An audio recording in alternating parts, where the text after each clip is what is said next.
I think the development of full artificial intelligence will spell the end of the human race. It's a flying object, and we don't know what it is. I would hope somebody is checking it out.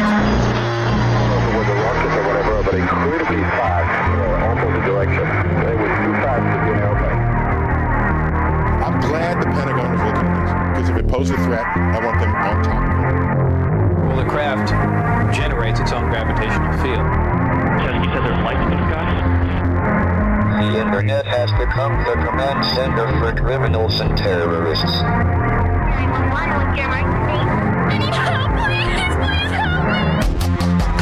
Won't let it happen. You know, that's what we're instructed to say. Roger, Area 51, alien kept deep under the ground. 1 0 1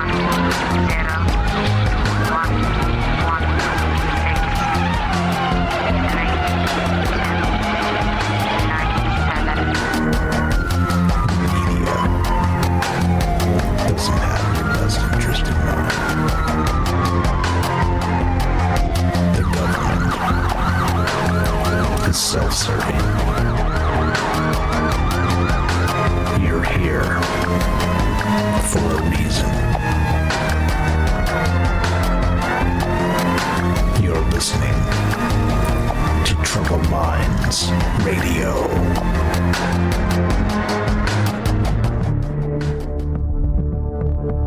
Broadcasting live from a secret bunker just off the extraterrestrial highway.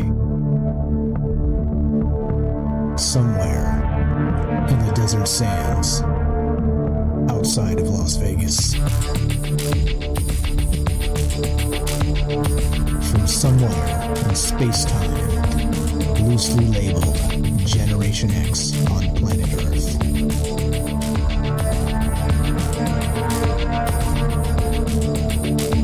And asking questions of you in earnest into the digital darkness.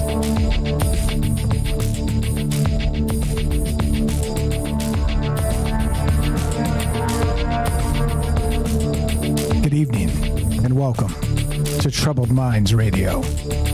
I'm your host, Michael Strange. We're streaming on YouTube, Rumble, X, Twitch, and Kick. We are broadcasting live on the Troubled Minds Radio Network. That's KUAP Digital Broadcasting, broadcasting out of Las Vegas, Nevada. Lovely this time of year. And of course, 88.4 FM, Auckland, New Zealand. Tonight, we're taking your calls as we, back to some staples here. If you recognize in the very beginning of the show, Stephen Hawking says, infamously, but the development of full artificial intelligence will spell the end of the human race. Now, I know many of us don't like to talk about it, don't like to think about it. I know it rubs people in the wrong way. I know a lot of things. It's a scary moment for humanity.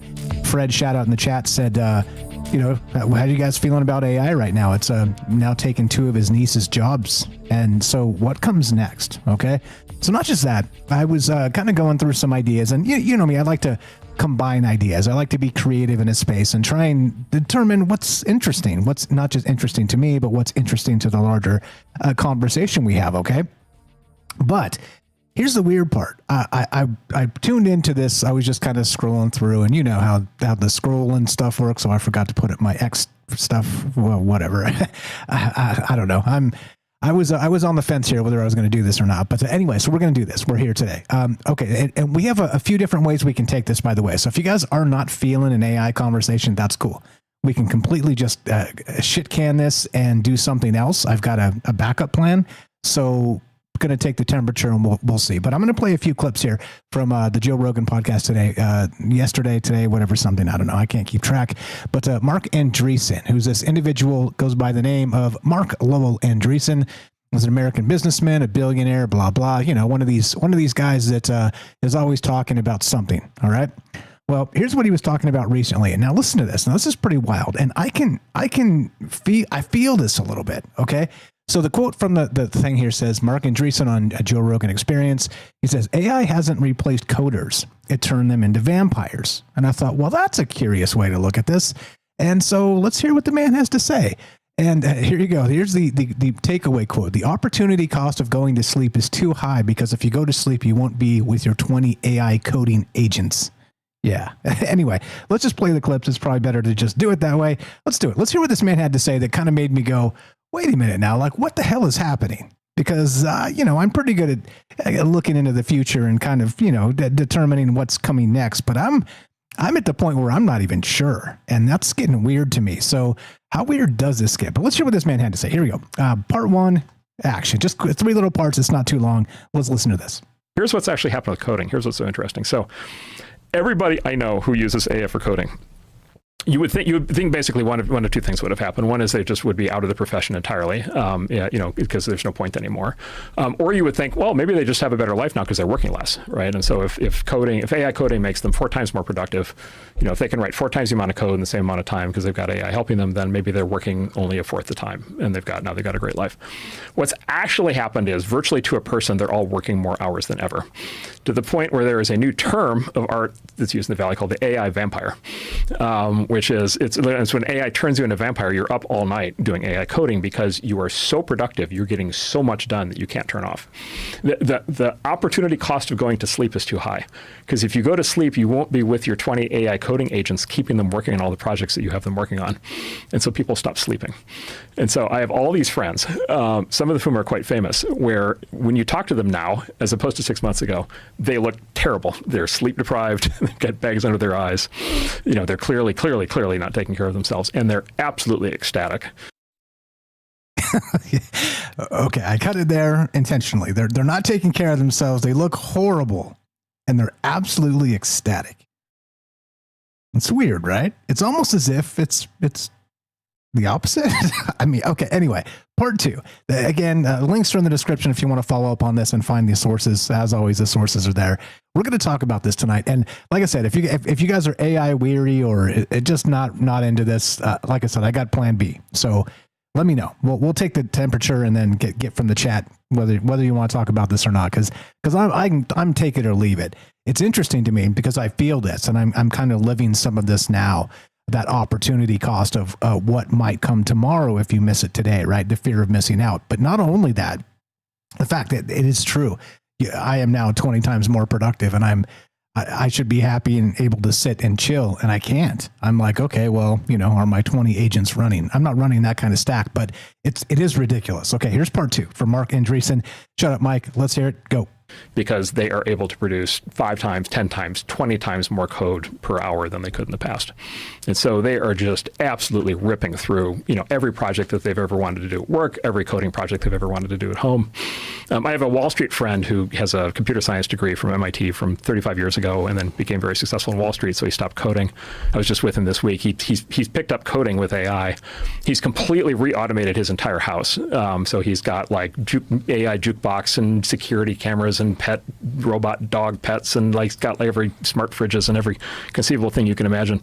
And he keeps a running tally, and he in his spare time has generated 500,000 lines of code just by working with AI. And he's one of these AI vampires, right? And so now he's got like the digital music jukebox system of his dreams to let him the way he's always wanted to experience music. It's just like one of the projects he's done. And this is what, by the way, this is the same thing the companies are seeing. So in the companies, in the leading edge tech companies, the coders that are using AI, the estimate is right now that they're 20 times more productive than they were before they started using AI.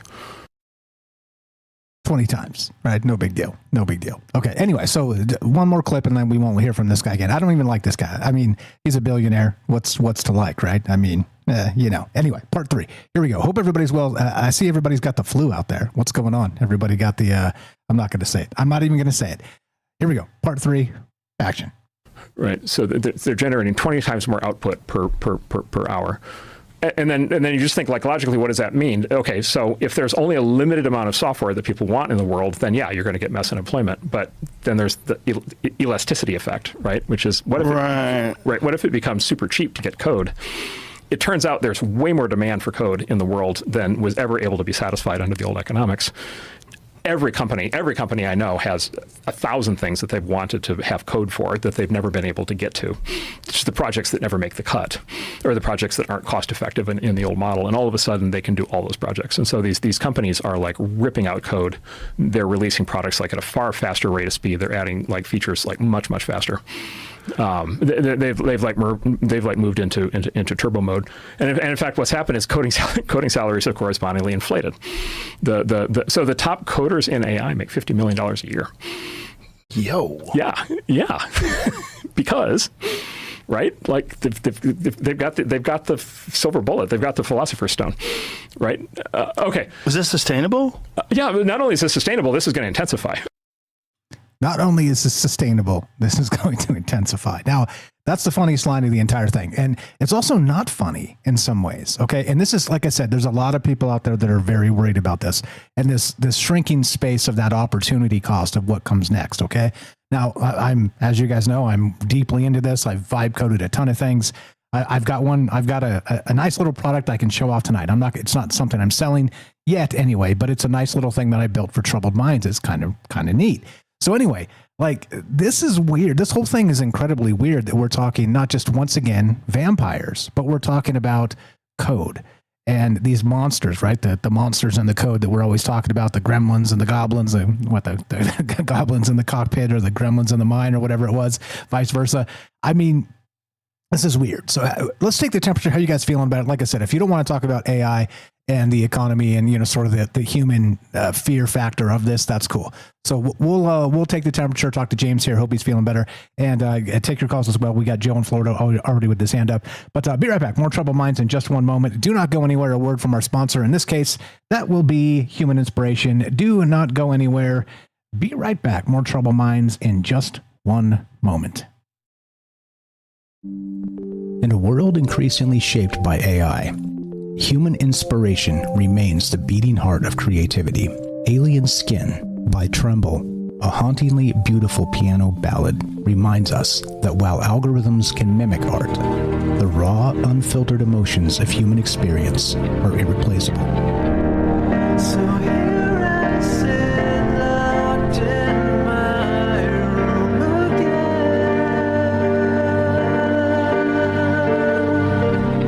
Written and composed by Jesse Ian in collaboration with Todd Smith, this progressive masterpiece delves into the depths of internalized grief and the silent toll of artistic compromise. As AI reshapes our reality, Alien Skin stands as a testament to the timeless power of human emotion and the complex beauty that only true artists can evoke. Experience the haunting beauty of Alien Skin by Tremble and support Human Inspiration.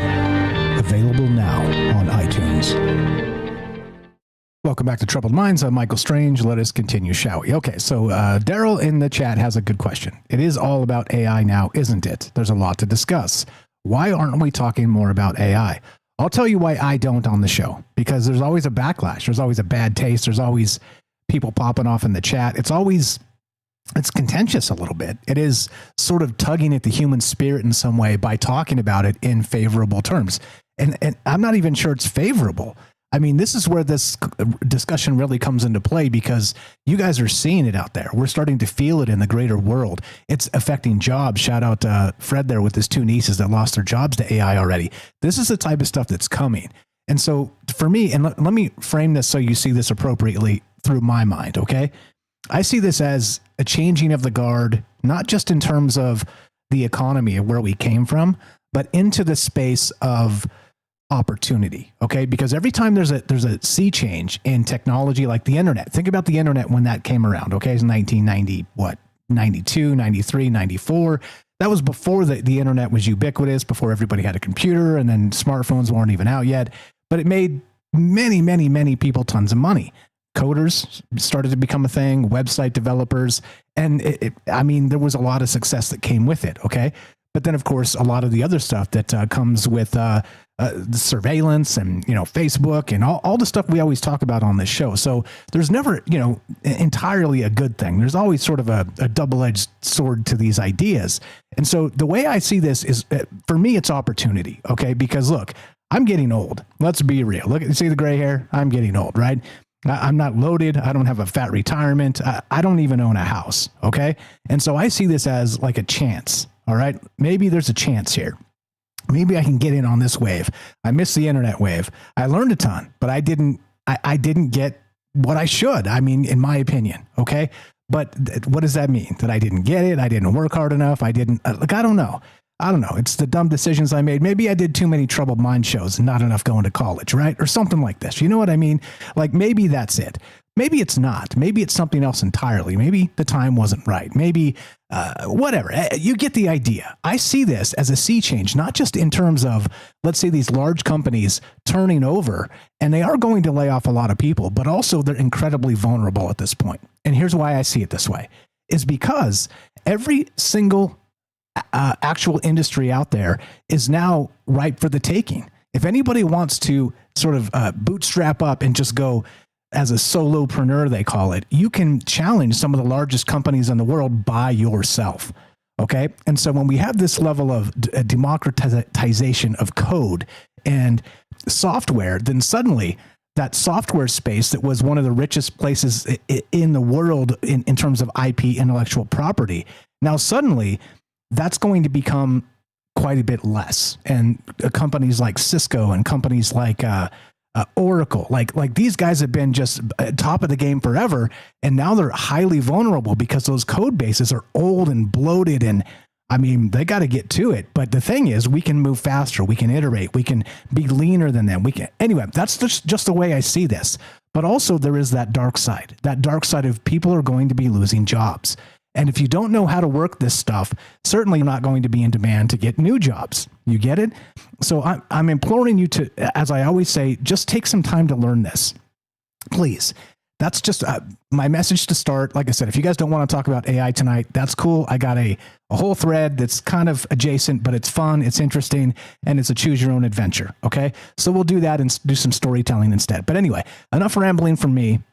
What do you think? That's the whole point of this, has been conversations. It's always been about conversations, so let's do it. 702-857-6939. You can click the Discord link at troubledminds.org. We'll put you on the show. It's as easy as that. Thanks for being patient, my man. James in Michigan. Hope you're feeling okay. What's up? You're on Troubled Minds. How are you? I exist, so that's a good thing. Hopefully you can hear me all right. Yes, sir. Loud and clear. I speak, therefore I am. Yeah, it's... This is, it's funny because I'm probably not going to have a ton to say tonight, but that doesn't mean I don't think you should cover these things, obviously. For one, it is your own show, but for another, it is stuff that's happening now. This is reminding me, though, of something that I do, nothing to do really with AI directly, but in most of my free time, I'm listening to things as research for what I do. And to the point where I'm up until 3, 4 in the morning sometimes listening to things, podcasts, TV shows, on just anything paranormal and or history related, because the two connect. But it's not great to be sort of connected to that all the time, and yet there's just so much to try to keep up with, or to just try to take in. There's too much. It's impossible to take everything in. But I do that, and part of why I do that is because with my eyes, I can't always sleep the way I want to. So I can sort of sympathize with this whole situation that people that code, now the situation they may be in, because, it's not fun to just sleep 2 or 3 or 4 hours twice a day, every day, instead of getting that good 6 hours or 8 hours or whatever you're supposed to get of sleep at a time. Yeah, all of that. And it is, so taking in everything, and everything is accelerating. So like you're describing, it's impossible to just keep up at this point. And it's almost like, I don't know, I've described it 100 different ways. I'm going to shut up. It's your time. But I mean, I feel you. And it's affecting me. It's affecting me in this space. And I don't know really what to do next, to be honest. Like I'm kind of up to my neck in a bunch of stuff, and I maybe finish one thing and then move on to the next thing. I don't know. Like it's when you can create anything, suddenly you end up creating a bunch of garbage too. So you kind of have to be a little more strategic when it comes to that. But I mean, I don't know. Like Has this affected you personally, the family? You heard your family talking about any of this? People losing jobs to AI, people scared of it, any of this type of stuff just yet? Has that really sort of the waves hit your ankles in that space, or not quite yet? Not yet, but I know people who have sort of work from home jobs on computers that I could totally imagine, if not within this year, then within the next few years or whatever, I could see several people I know possibly losing their jobs. One I know is in accounting for a company, and I mean, what they're basically working with is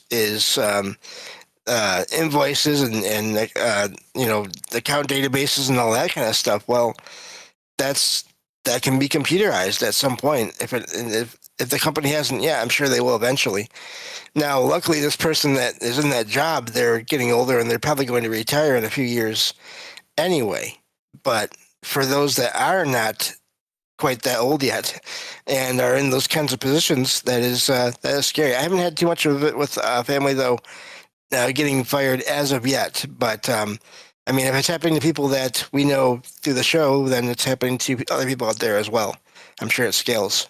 Yeah, it's coming. And I don't know, I think this is sort of that golden age of the solopreneur, the entrepreneurship of, how many of us wish we didn't have to work a job and we can just have our own business, do something we legitimately love to do and we're good at, and, helps the world and, pays the bills. And, there's a space here where a lot of this fits together perfectly like a puzzle. But of course, with that comes the chaos space of all the other stuff I described of, not knowing what you should build when you can build anything. Like suddenly the democratization of software and that those older ideas are interesting, but then also it's scaling. And I don't know, that like people say AI slop, and there's a lot of it out there. That's absolutely true.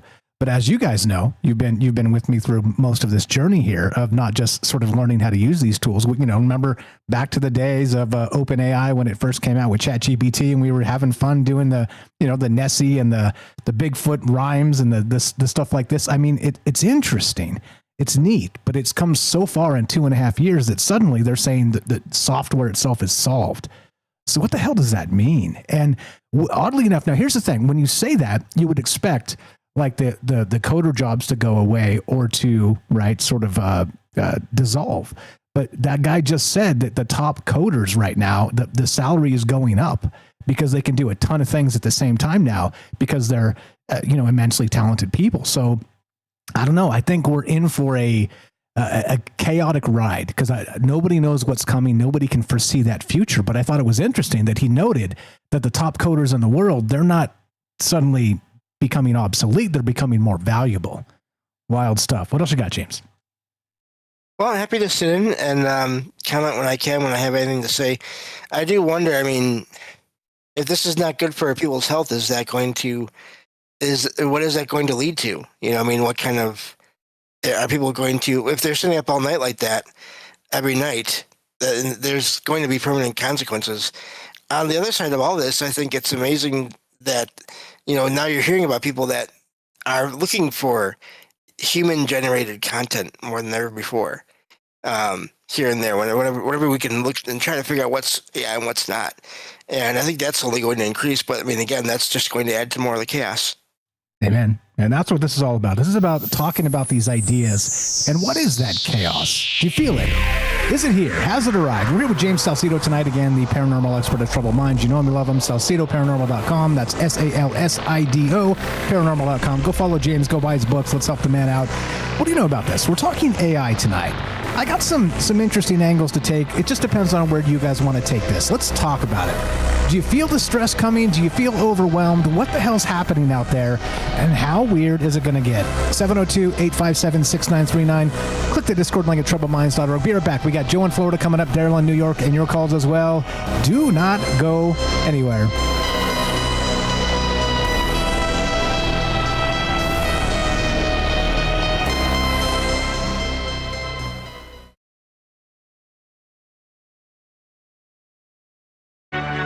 This is Troubled Minds. Your host, Michael Strange, the master of the mysterious, is here to guide you through the shadows of the unexplained. Let's check the news. An artificial intelligence model developed by OpenAI has done what decades of human mathematical genius. Hold on. That's the wrong button. I'm doing this wrong. See, I'm all out of sorts. Let's press this one instead. Let's try this.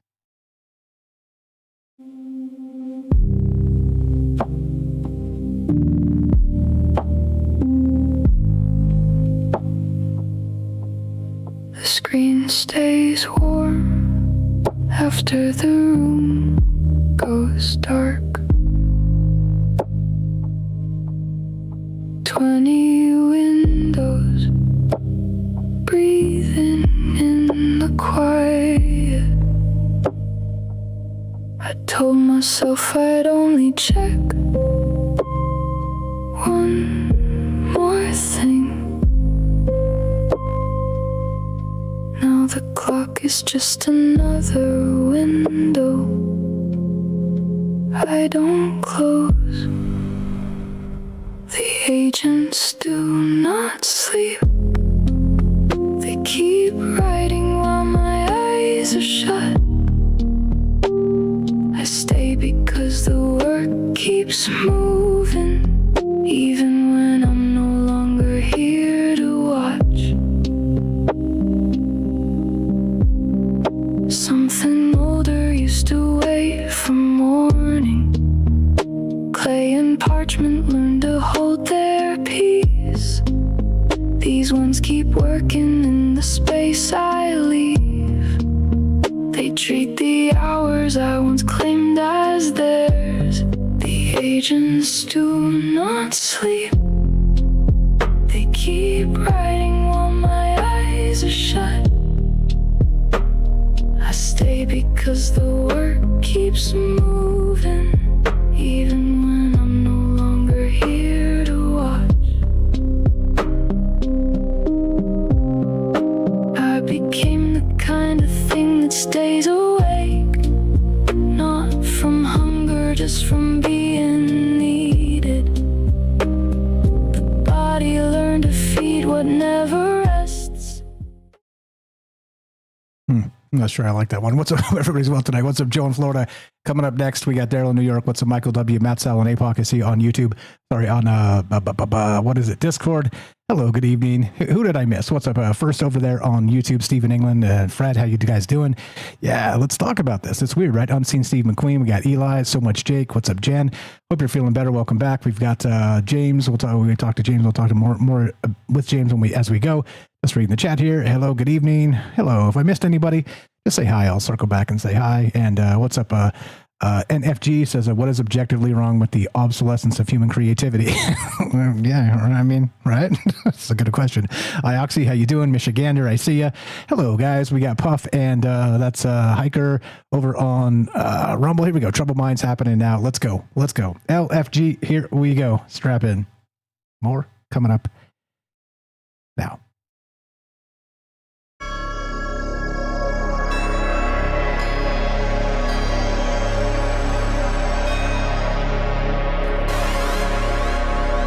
Welcome back to Troubled Minds. How you guys doing tonight? We're streaming on YouTube, Rumble, X, Twitch, and Kick. We are broadcasting live on the Troubled Minds Radio Network. That's KUAP Digital Broadcasting. And, of course, 88.4 FM Auckland, New Zealand. Tonight, we're taking your calls. I'm calling this Night Watchmen, the Terminal Vampires. Now, we're supposed to get more, let's say, productive when it comes to code. We're supposed to be living better lives because we're more productive. But it seems like the opposite is happening instead. We're becoming these Night Watchmen types, the Terminal AI vampires, with the leash being drawn from us by a team of agents that will continue without us anyway. It's weird. It's a weird space to be in, like I said, because the agents are now sort of not quite ubiquitous yet. We're sort of pre-agent space for the normies of the world to recognize, but it's a little creepy. I got to tell you, I really got to tell you, there's a lot in play. I'd love to hear your guys' thoughts about this. Like I said, if you're like, you know what, I don't want to talk about this, like, let me know, just rebel in the chat, and then we'll change lanes and we'll do a fun story instead. Adjacent, but it's a fun story. James, anything to add? And we'll go to Joe in Florida. Just two real quick things. I forgot to mention, a lot of times when I'm up until 3 or 4 in the morning listening to things, I may fall asleep on and off throughout the night. while I'm doing that. Just half hour here, hour there. And, I mean, that's fine, but also, well, there goes that. I missed all whatever I was listening to for that time. And so it is literally that part in that right up in the song about, sleeping while everything is working. That's kind of happening too. I can kind of see how that would go. Also, I think as with all technology, there's a lot that is done with it, but also a lot of people that are left behind in a lot of ways, at least as of now, that have any kind of physical disabilities because of just the money involved. It costs too much money to make this or make that. I'm wondering if that's ever going to, if AI will help that sort of bridge that gap, or if he'll just make it wider. Yeah, I've been thinking about you a lot when it comes to that stuff because, as you know, when I create tools, I'm like thinking, I mean, could James use this? Like, could this help James be more productive with the stuff he does? And, and there are limitations, and not just that, in sort of what you can build as well. Your vision there is very limiting when it comes to a lot of that stuff. So I don't know. I think eventually here, like that will be conquered because you can do a lot of that with voice now. So you don't have to, hone in on the screen and be typing and doing all that stuff. So I think there's that bridge is coming. I don't know if it's going to hit first or, the AI apocalypse is going to hit first. So, sorry, no doom out of me, but anyway, fire stuff. Anything else? No, that's it for now, and I'll wait, and if I have more, I'll talk more later. You were the best. You know him, you love him. Let's go. 702-857-6939. Click the Discord link at troubledminds.org. Talking AI tonight, just sort of in general, but I don't know. You guys feeling it out there? Is it one of those spaces where it's impacted your job or anybody you know? Let's go to Joe in Florida. What's up, brother? You're on Troubled Minds. Thanks for being patient. How are you, and what do you know about this? Go right ahead. Good evening. Can you hear me okay? Yes, sir. Loud and clear. You sound great. Got to hit the mute button. So hopefully it doesn't pop off like it did last time and default to my speakers. But good topic. I mean, all your topics are usually with a touch of fun. I don't know how much time we have. I know we've got a caller behind. But anyway, so I was in Hawaii and came back from a great vacation and learned that Larry Ellison owns an island out there, which I thought was kind of disgusting. And I watched some videos on him saying that AI would be great for efficiency and everything. And then in another video in later years, he was talking about it being great for surveillance.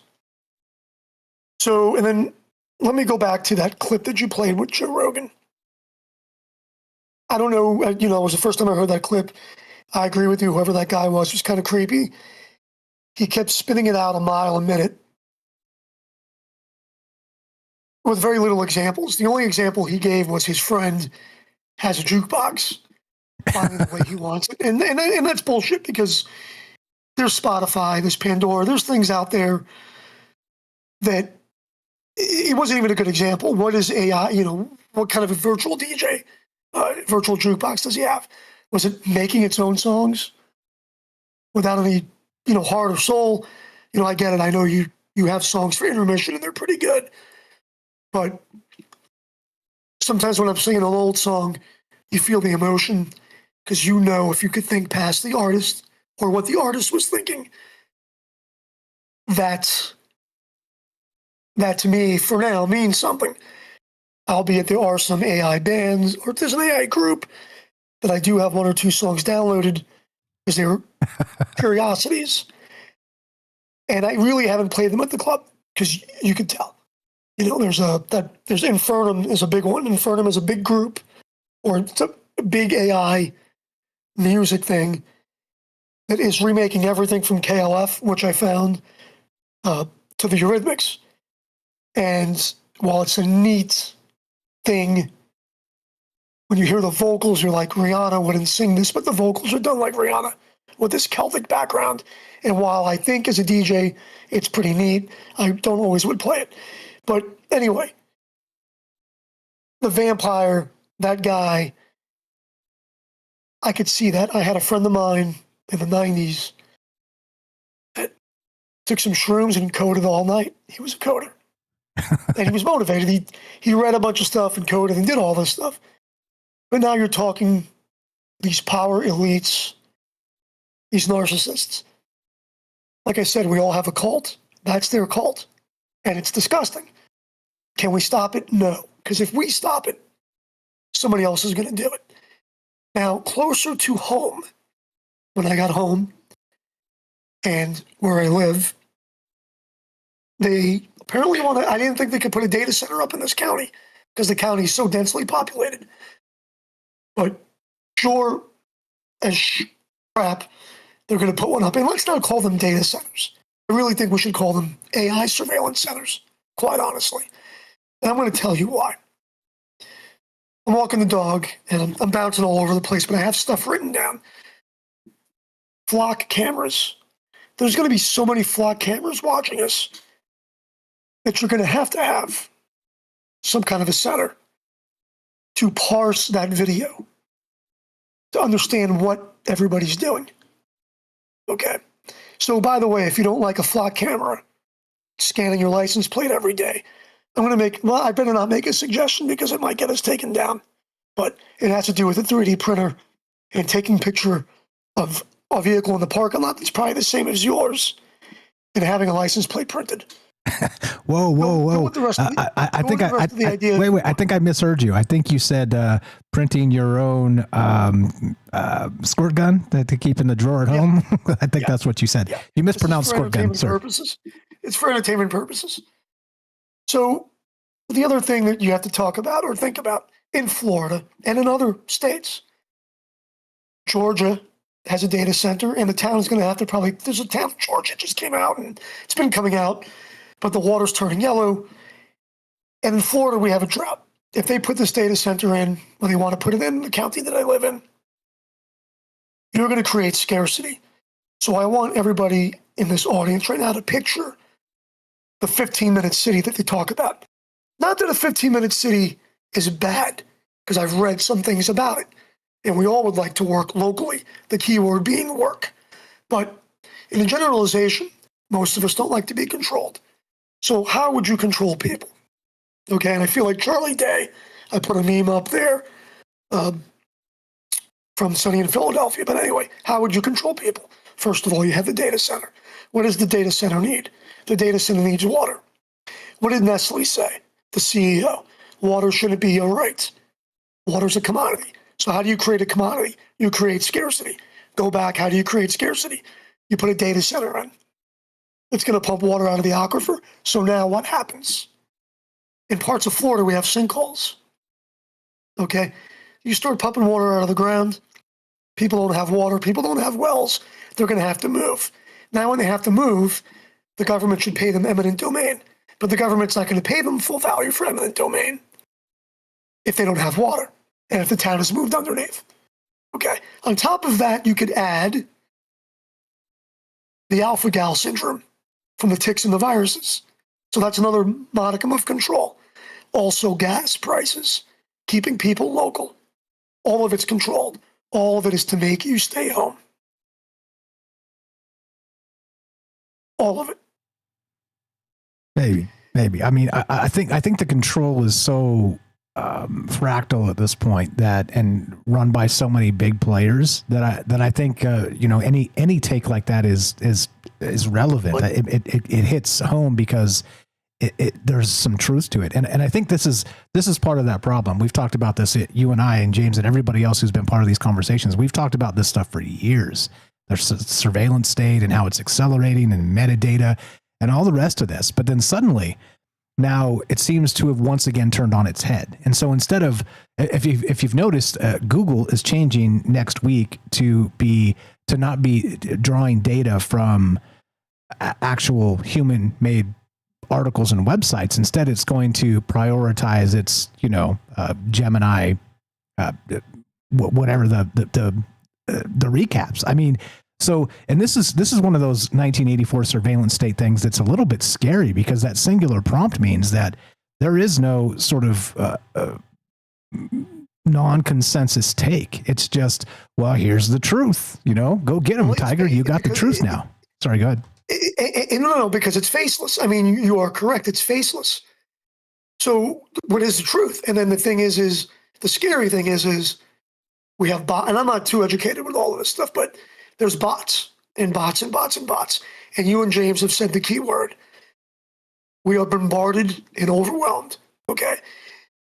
The points that I made with scarcity, eminent domain, viruses are only the ones that pop into my head right away when you see what's going on in your face. Okay. However, if AI or the idea of AI actually wanted to redeem itself, okay, I would certainly wait for it to come up with the custom cure for cancer, like they've talked about. I would certainly wait for it to come up with any cure, not treatment, cure, that gets us off the medical system. But you know that's not going to happen. So how much is enough? What is the purpose of it? We as humans have gotten this far without it. Also, are the Chinese better than us? I think in the last couple of weeks, you read it, that somewhere in China, they basically said that if a company gets rid of somebody because AI replaces them, the company actually should create a position where they make the same amount of money.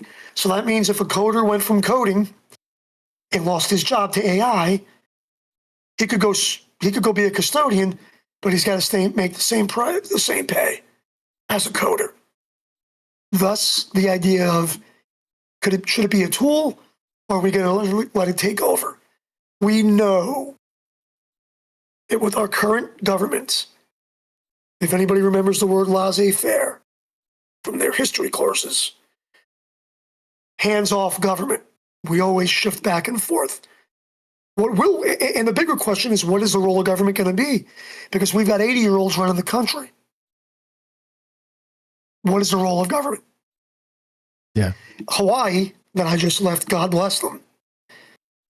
I read an article that said, I haven't read the whole thing, but they've effectively somehow got around Citizens United, or corporations or people, and money and voting. They've gotten around that. Okay. But look what we have, big tech and big corporations. You could bet your butt in this country that they're going to use it to put people out of work. I don't know why we don't have, Andrew Yang talked about it. You and I have talked about it. Everybody's talked about it. But it is in your face. It is ridiculous. It almost seems like it's overnight.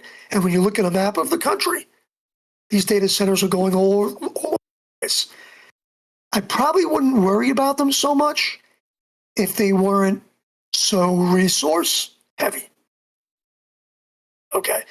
Not to mention when you get back to the vampire thing here, if you do fall asleep at the wheel and that thing keeps coding and keeps coding, how do we check for errors? How do we know before it's unleashed on the world? Right? You got to test it. I've been spending most of my time testing. It takes longer to test the code than it does to write the code these days. Yeah, it's crazy. So you've got way more experience in it than I do at all. And I would love to learn some of it so I can make a website and maybe make some kind of a movement. It's funny you're doing the show today because I got up today thinking that I'd like to have some signs printed and put in the neighborhood that says, say no to AI surveillance centers. They can't be good. And the reason why I'm saying they can't be good is because in a lot of cities, the commissioners are going on without public comment, if that makes sense. Okay. And I'm going to give you one example. We've gone from cab drivers losing their medallions. Daryl might, I think Daryl in New York, we all live in New York, so we know the cab driver, the medallions and the cab drivers. So you have a way of life for a cab driver, whether you agree with it or not. And then it went to Uber. And now from Uber, we have Waymo, right? Andrew Yang said 18-wheelers. You want to have a driver that takes them out of the city, and then it's AI driving it the rest of the way. Okay. We should always have a little bit of inefficiency in society because society is human. We are inefficient beings. We are inefficient. The only way this stops is we put limits on it, the government catches up, or I feel that we all end up in the pods, like in the Matrix. Somebody tell me why we need it. Somebody tell me why we need it. Is it that helpful? AI, you mean? In general? AI in general. I'm sure you can give me a million reasons why we need it. Okay. But right now, the examples that I'm seeing just tend to go with the mass surveillance state. Yeah, well, as usual, like I said, it is a double-edged sword. And so with an acceleration in one space, you certainly have an acceleration in the other space as well. And we already don't like that. I mean, back to the Patriot Act, and I've talked about this ad nauseum in the old days. And I just stopped talking. I stopped bringing up politics because it just pisses me off so much. They're all just liars and thieves, and that's it. And they name something like the Patriot Act, you're a patriot if you go along with this. And then it really, what it did, it was just increase the survey. It created a modern surveillance state nationwide in this dragnet to catch the bad guys, to catch the terrorists, right? And so it's like, wait a minute, now my junk's getting felt up at the airport, and this is how we catch terrorists? Like suddenly it doesn't feel like America anymore at all. And look, I know, like I said, we've talked about this ad nauseum, but my point in bringing it up is that they named it one thing, but it was another thing entirely. It wasn't about being a patriot at all. It was something else. Oh, exactly. And those of us knew it was the horror about it. It's like, are you kidding me? Here's the other thing that is disgusting. There was an article on it today. Daycares. They want to see if AI could train, like if they could put cameras in daycares so that AI can train on children. That should make you itch just a little bit. That should make you itch just a little bit. That AI should train on children. Granted, we all have pictures on Facebook and everything, and who knew that all ethics, well, we should all know. We've been raised with ethics. You and I have been raised with morals and ethics. But it's clear that our leaders don't have. And then it's also, we've talked about this ad nauseum, who does control the power of that? Current administration, whatever. Who is the arbiter? Like you've said it. Who's the arbiter of truth? That's the most terrifying part about all of this, because once again, when we shrink this down to a singular prompt, and there is only one answer, and one answer that cannot be contested, because right, where else do you go? You got to go to another source. So they're going to chase us off to these other sources, and then we're going to be sort of the darknet denizens that are, the creepy weirdos more than we are already. I mean, look, and so I get it. Look, I can, look, I'm familiar with these technologies, okay?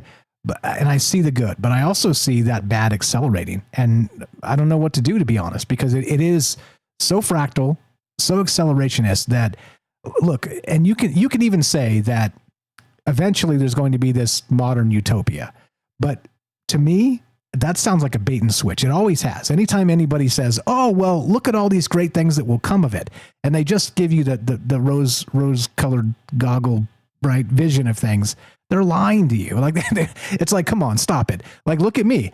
I'm saying I can see a future like that where that comes to pass. But there are massive bottlenecks with massive corruption in massive places. That what do we do with that? Like, does that really become transparent? And here's just real quick, and the rest is all yours. Somebody on, I don't know who this was on X. It was somebody sort of in the woo-woo space. And they were saying that the reason that they're accelerating the disclosure space of UFOs is because there's a time coming very soon when everything's going to get hacked. Everything, every single thing ever will be hacked. Every email ever sent will be public. And everything ever will be out there. And so they have to try and get it out first before they're caught holding the bag. You get it? So I don't know. I kind of found that take interesting, because I think there's some truth to that. That if you don't confess to your sins, eventually they're going to confront you anyway. You know what I mean? And I don't mean like personal individuals. I mean, of course, that's going to happen too.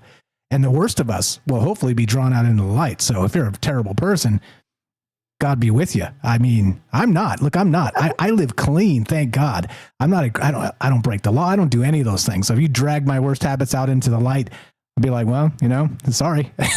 I'm still pretty good, right? And you get my point. Go ahead. I get your point, but I'm going to give you an example, like a counterpoint. Okay, that we could do. They can hack. They could do whatever they want. It's a great point. I'd love to know what the files are, but are we going to believe them? And I'm going to give you another point. I'm going to give you an example of what made me say humanity just fails. Did you hear about the guy in the escalator in Boston? No. Okay. Guy in an escalator, it's on video. He went down to the train station in Boston. I guess an article of clothing got caught or he tripped. Okay. There's video of it. One person came by, tried to pull him out of the escalator. I think it was like 15 or 18 minutes. People walked by. A few people tried to stop and help. All they had to do was hit the red button to shut the escalator off. But they left them there. Finally, about a half hour later, EMTs showed up, pulled the guy out. Okay. Nobody stopped. Nobody stopped. Okay. The fact that I read that and it kind of hit me because I've stopped in car accidents. My wife remembers when some kid got lost. He was going to, I think, on an escalator. She remembers. I vaguely remember it, but I didn't even care if parents are going to get pissed. I grabbed somebody's kid and was like, hey, and took him back to the parents. But the fact that that happens, okay, the fact that we'd rather videotape people getting knocked out, okay, the fact that we have PDFs running around, they can release whatever they want. They can hack everything. It ain't going to make it. Nobody cares. I mean, whoa. If it's going to be any more abhorrent than what is in those files, what are we doing here? I can't imagine it. What are we doing here? Yeah, yeah. Do we deserve to be on the surface of this place? Do we even deserve to be here? I mean, that's dark. That's a little dark. Of course we do. Come on, stop it in that regard. But also think of it this way, and I'm going to agree with you, not on that, the thing you just said, but the other thing is that when all of it, all the most insidious stuff is transparent and everybody knows about everything, then you're right. Like a bunch of that stuff's going to just fall to the bottom, and we're going to be so washed out in narratives of, look how ridiculous this person was that had like this outlier sexual fetish or something, right? Like the furries or something that are going to become like the next shiny object in terms of Clown World Carnival when it comes to pointing out what's right, like the outliers of the human experience. You know what I mean? So I don't know, man, like who knows? Like nobody really knows what's coming, but I think it was a wise statement to make in terms of getting ahead of disclosure, at least some way, so that they're not caught completely hiding everything forever. I mean, it does make a little bit of sense. It does, but the biggest thing's free energy. Maybe I wouldn't be so hard on AI data. Like China apparently put one in the water with windmills, solar power and wind power in the water. I wouldn't be so bad. I can't understand why we can't put them in the desert with solar and maybe pump some water with desalination. If they're going to build them that big anyway, add a desalination plant to it, put solar panels on top. Stop destroying our infrastructure. Stop destroying our cities. Stop watching us. Anyway, I know Daryl's behind. She's been patiently waiting. I could go on if nobody calls. And I write some more notes. Maybe I'll call you back. What a topic. I mean, I came back from a great vacation yesterday, and I got to go back to work tomorrow. I know that in Hawaii, if you step out of line, like that Russian guy from like Washington, Oregon, threw a rock at a dolphin or a seal, and they beat the hell out of that guy. And we need more of that justice here in the States. Whoa with the violence. You're the best, brother. Yeah. Be safe out there. Welcome back. Glad to have you back stateside from, the other state, the ocean state. Exactly. And glad to have you. Appreciate the call. Thanks for chiming in. Can I leave it with the last tip? I'm going to leave it with the last tip. Hit it quick. Go on Amazon, buy some Guy Fawkes masks, V for Vendetta, and you can also buy human-looking latex masks. Just buy them in case you want to go for a drive. You don't really want to be on camera. That's all. Maybe you want to go shopping and freak people out. Just buy them, just in case. That's all I'm saying. So you can't be accused of pre-crime or something you never really did. Have a good night. You're the best. Appreciate the call. Joe in Florida, you know him, you love him. Welcome back. Thanks for the call. Love to hear your thoughts. We're talking AI tonight in the general sense, but also in this idea of the Night Watchmen, the terminal AI vampires, and it's going to continue. It's going to accelerate. And as I always say, how weird does it get? Are you concerned? Are you excited? Are you somewhere in between? 702-857-6939. This is Troubled Minds. I'm Michael Strange. Be right back. We got Daryl coming up. Daryl, you got as much time as you need. Thanks for being patient. More with James and your calls as well. Don't go anywhere. More Troubled Minds in just a moment.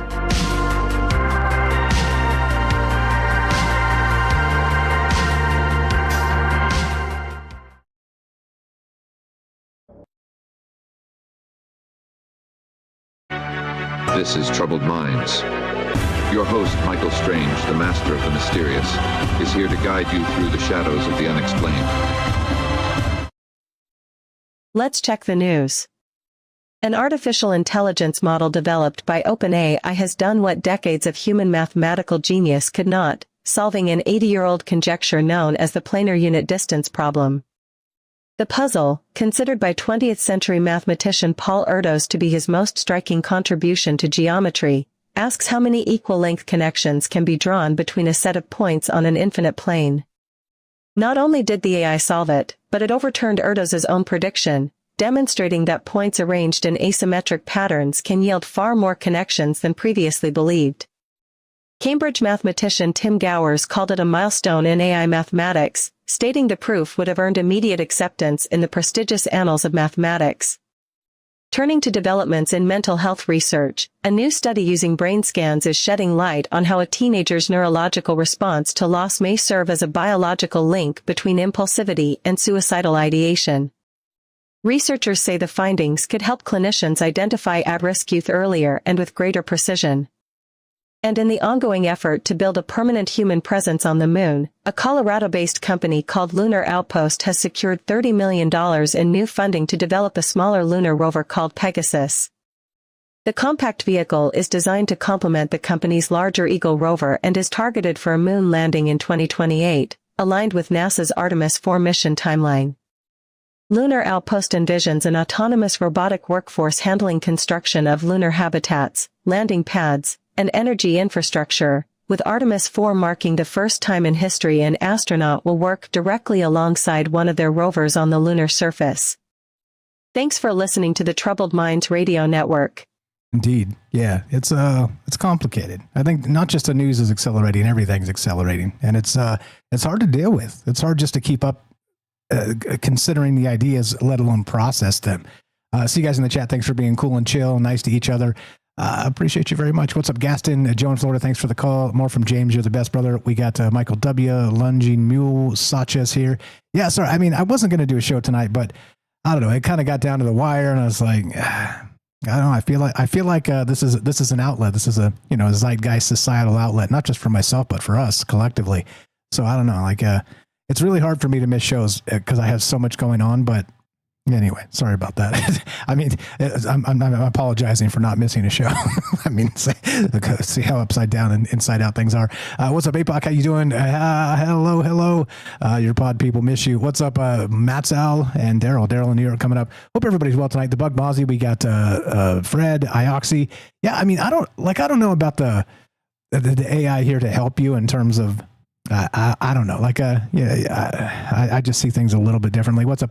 NFG says, if a man were judged alone by what we have done to this planet, no, we don't deserve to be here. Well, I mean, yeah, a little bit of black pill, right? A little bit of black pill there. I mean, I get what you're saying, and I get what Joe was saying. I'm just saying that, I think humanity deserves a little better than that, but we got to clean our act up. That's for sure. What's up, Third Eye Alchemist? How are you? Good evening. What's up, Joe? Thanks for the call. I see you guys. Michigander.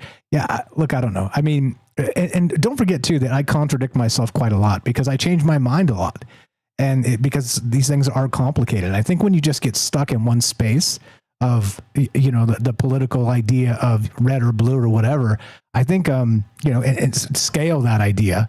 I think you're doing yourself a disservice. You got to be able to kind of roll with the punches and flex when the information flexes. What's up, Hiker Gordo? What's up, Nostradamus? How you doing? Shout out to what's up, Ashley? Is it who is it? Is it jumping over back and forth from Ashley? Yeah, from the other stream. Gordo, Nostradamus, Hiker. Thanks, Gordo. Puff, Cubs Future. Thanks for pinning all the stuff over there and sharing all the great ideas from these amazing people. Yeah. Yeah, there we go. Troubled Minds happening now. Let's do it. And again, I apologize for being here tonight, guys. I should have taken the night off. No, I'm just kidding. Here we go. Troubled Minds happening right about now.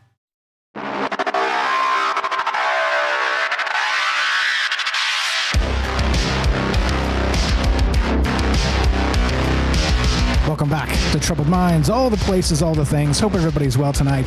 TroubledMinds.org, 702-857-6939.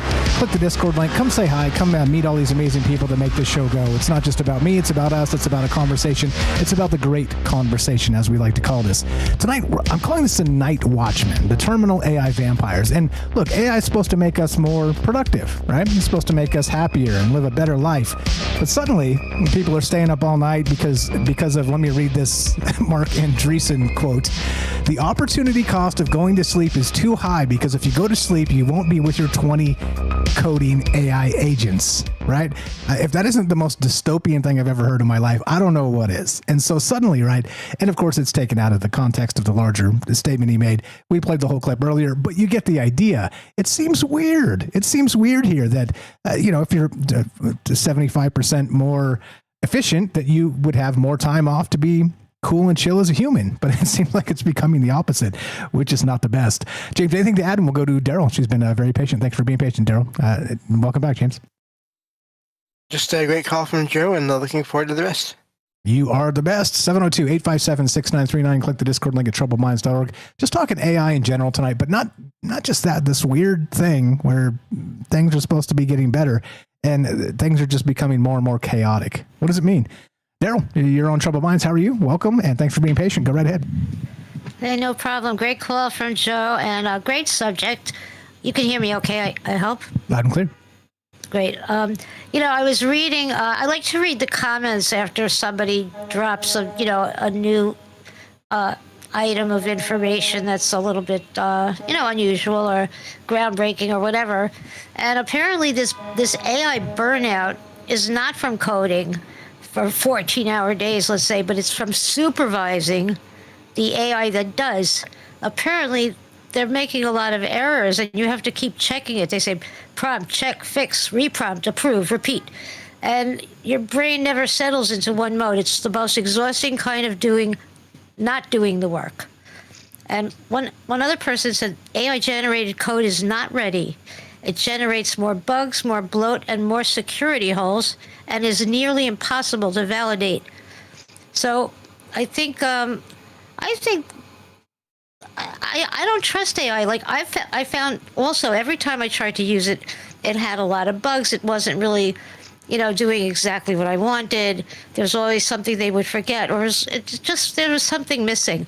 So I think it must be very difficult to be working with this all the time.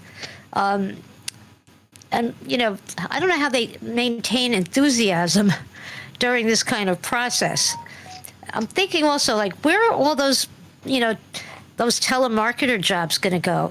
Remember all those, there was always a job for telemarketing. Now they've been replaced by they were never great jobs, but just saying, you could always get one if you needed one. But yeah, and they're still always calling me, so somebody's out there still doing it. I mean, the problem is with that, they've shipped them overseas for the most part anyway. I mean, so we have a whole nother thing that we're kind of coming to reckoning with. And shout out Reike. She mentioned that she works in the AI space in LA over there, and she was saying that they were laying off the entirety of their overseas teams because they just didn't need them anymore. And so they had these major economies offshore that are literally just drying up because now we're like, well, we don't need you because we can, we have these systems that are replacing you entirely. But that cascades up. That'll be you and me eventually. And so that is really part of why I want to talk about this too. And then kind of give a little bit of hope in that space. At least, it means you can build stuff you've never built before. Meaning that there were limitations, and now those limitations are kind of being kicked off. So it's like, okay, sure, we may not have this plethora of the job space, but also now we can do anything. So you can create whatever you want and do whatever you love to do, and hopefully make a living doing it. So I know that's not going to work for everybody because everybody's brain just doesn't work that way. But you get what I'm saying here is that. If I showed you all the stuff that I made, you would be shocked. You'd be like, "Holy crap, Mike! You're a web wizard genius." And I'm not. I just have figured out how to make these systems work, and that's what's coming next. And like Joe said, he wants to learn. I think maybe I'll just make a little course and show you guys. It's really easy. It's really easy. Absolutely. Let do the AI thing like I went to, and start letting your AI sell these courses to other people to sell these courses. I think you should, though, for sure. And they were saying, if AI was so productive, though, how come we don't have like 20 new products that are groundbreaking on the market now? They've been working like for how many years, and we don't have anything really exceptionally new like that everyone's using. I'm just saying. I don't really believe that, but I don't really know that much about how AI is going to improve our lives. I was also thinking, are they trolling these coders to death? If they're so enthusiastic about working that they stop sleeping, is this some sort of like AI, like addiction enhancing algorithm, for example, it's that is going to good drawing the loosh from you or whatever. It kind of feels Exactly. like that. It feels like that. Yeah, Right? yeah. I think you're right. Right? Yeah, I think that might be a method of them, I don't know, causing us to burn out or causing us to die, or they can't exactly murder us, but if they have some agenda, like some of them, some people think they might, take over the world and get rid of humans. Maybe that's one way. I'm thinking they're going to be very clever and probably make us do each other in, which I think that's successful. And I think they're also successful, they say, in turning out more like BS propaganda and narrative.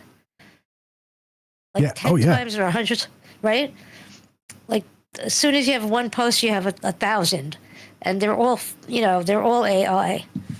I'm thinking, I don't know. Oh, the other thing I want to bring up is the regulatory. Who's making sure this stuff is safe? Is there a committee? Is there an impartial third party regulator? I don't think so. Making sure this stuff is not going to produce this kind of like negative impact on your health, on your sleeping, not create like vampires. Who's for one thing, who's going to make sure this stuff is safe, or it's not replicating, or it's not, blackmailing you or telling your wife you're having an affair, stuff like that. I mean, all the possibilities of, of how it could be negatively used, against us, for example. It's coming. There's no monitoring system. There's no, impartial, uncorrupted, team of computer geeks making sure this stuff is safe, that it's being used effectively and it's not going to do harm. And there's a kill switch in case it does, Yeah. Where is this? It's too late. The genie's out of that bottle.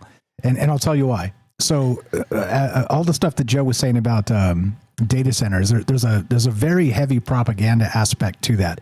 Not directly what he was saying, but there's not the space race. Okay, there was one, but now suddenly it's the AI race, which has replaced all that.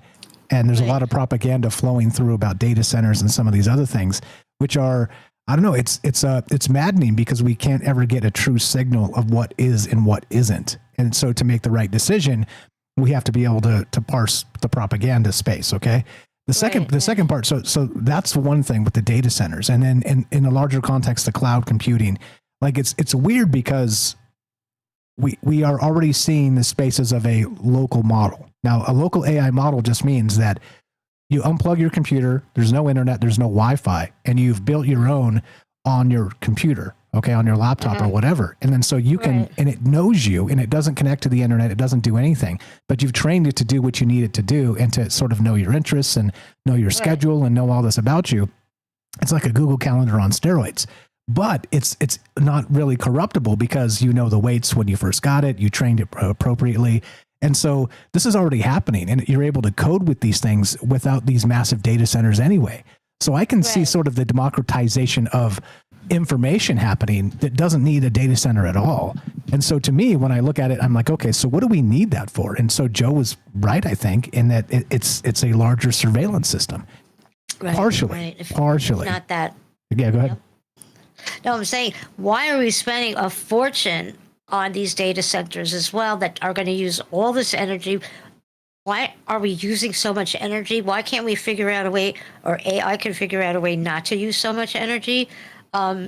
They're not doing this in China. They're not using these huge data centers.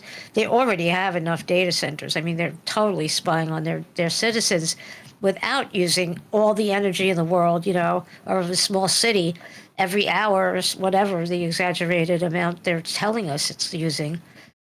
Why can't AI figure this out? Why is it so expensive? Okay, and here's why I think when I said everything's going to be hacked, I think that's what we're racing toward. We're racing toward turning the entirety of encryption inside out and laying bare all the secrets of the nation state, okay? And everything that goes underneath that umbrella. And that means China, that means us, that means everybody. And I think the reason why they're doing that is because it is a national security thing. Whoever cracks that first can not only defeat the blockchain and everything that's ever been encrypted, including banking, the entire banking sector, that all becomes kiddie script hacking, right?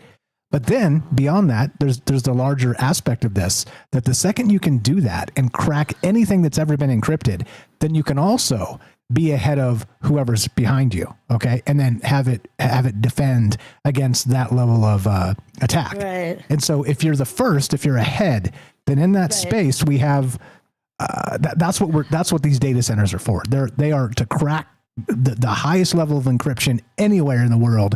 And for us, our uses, we've already got what we need, and it's free and it's cheap. If it's not free, it's incredibly cheap. It's pennies, tenths of pennies. So that's what's happening. Like this is an AI arms race, period. The rest of it is going to be window dressing. And I do think that as you said very smartly, like where's the cure for cancer? Well, I think that type of stuff will eventually start to shake out of these ideas, because like I said, if you were listening to the news during the last break, they cracked some 80-year-old mathematical thing. I mean, I'm not a mathematician, so I can't even explain it. But I mean, this is the type of stuff that's happening that they said, oh, this is uncrackable. Nobody will ever solve this. And then boom, they did it. So this is what I mean. Like these types of puzzles will start to come together and make some more sense. And there will be benefits, but also as usual, because it's a war happening, an actual AI combat. This is where, as usual, we are the pawns. We're the pawns in this game. And that's the unfortunate part. Well, in that case, they will be able to figure out all the fraud and where all the money went and where all the missing money is and where are all those pedophiles and Jeffrey Epstein and everything else. I mean, if everything is going to be transparent, so is that, So are the negative things. So is the corruption, etc. All the emails, all of this, I don't think there will be any secrets. If there's no secrets, then what? Well, then we know where to find the bad guys, don't we? Well, I would imagine, right? Unless they're the ones running the data centers and they hide it. Right. Yep. And there was one other thing he was mentioning about the daycare centers for the kids. Did you see that episode in Black Mirror where the mother almost lost her daughter and she hired the system to like babysit her daughter or snoop on? It was like a remote babysitter. Did you see that? Anyway, that was like an AI watching your children, making sure they're okay. And it didn't turn out very good for anybody. I didn't actually see that one. I'll have to go back and look that up. I mean, there's been a bunch of AI ones on there that those DARPA dogs, like they had one where these things were on the loose, like hunting people down in the wild. I mean, there's some pretty scary ones they've done. And the crazy part is, I want to point this out as well. Like right here, this idea that Marc Andreessen's talking about right now was predicted by this individual. As far as I can tell, his name is Steve Yegge, Yeggge. Links are in the description if you want to check it out. But he called us the AI vampire all the way back in February of 2026. This is what I'm saying. That like, it doesn't sound impressive to say it that way, but we're, months removed, and with everything accelerating the way it is now, suddenly like a 2 or 3 week prediction is going to seem really impressive because nobody knows what tomorrow brings. Is really my point. 3 weeks ago. Yeah, exactly. 3 weeks ago. Wow. I predicted it yesterday and it came true today, I was like, there was one more thing. Wait a second. Wait, I had something else I wanted to say, but I don't think on this topic. Oh, all right. I guess I don't know. That's okay. All right. Well, I just had one more thing. Oh, I have one more thing. Wait. What was the AI drummer's favorite beat? Don't know. An algorithm. Of course it was. Thought you would like that Of one. course it was. Shout out to Mike in Colorado. Algorithm. What else you got? Go ahead. I have one more for you, especially. What does a chatbot cross? Does a chatbot cross the street in New York City? What does this say? You're gonna like this one. I don't know. Hey, I'm walking here. AI, I'm walking here. Get it? Hey, I'm walking here. Hey, I'm walking here. I love the New Yorkisms. I think it's fantastic. And it's great when you call sometimes and there's like the sirens going on in the back. It's like, yep, it sounds like New York. You're totally. Yeah, totally. You're absolutely the best. Appreciate you very much. Thanks for popping in here and sharing your ideas. And that's what this is all about, as you know. Appreciate you, and you have a fantastic night. You know, you love her. That's Daryl in New York. Give her a follow. TroubledMinds.org/friends. Scroll down just a little bit, and it'll say Daryl right there, alphabetically. Daryl. Click that. Go check out her YouTube channel. Anything to add to whatever she said there, James, and then we'll go to Herschel in the chat there. No, just great call, and looking forward to the rest. Sorry I don't have much tonight, but it's not really something that I've looked a lot into, so kind of limited input here this time. That's okay. I feel bad when I do AI shows because I know that it's just like, you know, you're like, yeah. Not that it's not fascinating, just that it's not right down your alley. Yeah. Okay. If anything comes up, just feel free to chime in. 702-857-6939. Click the Discord link at troubledminds.org. Herschel Sterling. What's up, brother? You're on Troubled Minds Commercial. Herschel, what is on your mind tonight? Thanks for popping in. Hey, Mike. Hey, James and everyone. I don't know. There's like, I have this underlying kind of morbid, like, anticipation of this all failing. And just, I'm just going to relish in the delicious chaos. I know a lot of people are going to get hurt, but these, you know, Zuckerberg like failing off, you know, and laying off all these people and doing all that is like, those systems are going to fail. The big, gigantic institutions like that, they are accustomed to over-promising and under-delivering to the point where they don't know how to make a solid assessment. Like if you're a small business, you have to under-promise and over-deliver. If you're a big, giant corporation who has to, impress investors and get investment money and get the government to give you free stuff, you have to over-promise. And that's what they're doing. And then rug pull. And they're going to, and they're going to under-deliver. But they don't know it. Like Mark Zuckerberg doesn't know that he's going to fail miserably. He really thinks he's going to succeed. But I just can't wait until Meta just falls apart and Facebook doesn't work anymore and Instagram doesn't work anymore. You know, it's just going to, it doesn't work the way they say it works. It's never as good as they say it is. It can't do all the things they say it can do. It's just like everything. And then because they know too, when it fails, they're going to get bailed out. They're going to get a freebie from the taxpayers, you know, and then they're going to use that money to bribe the politicians to do it again. So it's just going to be, I just think it's going to be delicious. I mean, it's going to be awful. A lot of people are going to suffer. They're really taking our economy apart right now, like piece by piece. Like they're really taking it apart and selling it out. They're bringing people in from other countries. They're firing Americans and bringing people in from other countries with the H-1B visas. Hundreds, like thousands and thousands of people, not hundreds, thousands of people, Americans are losing their jobs and being replaced by people from other countries right now, you know? And so it's going to be a lot of suffering and pain, but I still, despite that, I'm not laughing at those people. I'm not mad. I'm not, but despite that, I'm just looking forward to just the deliciousness of watching the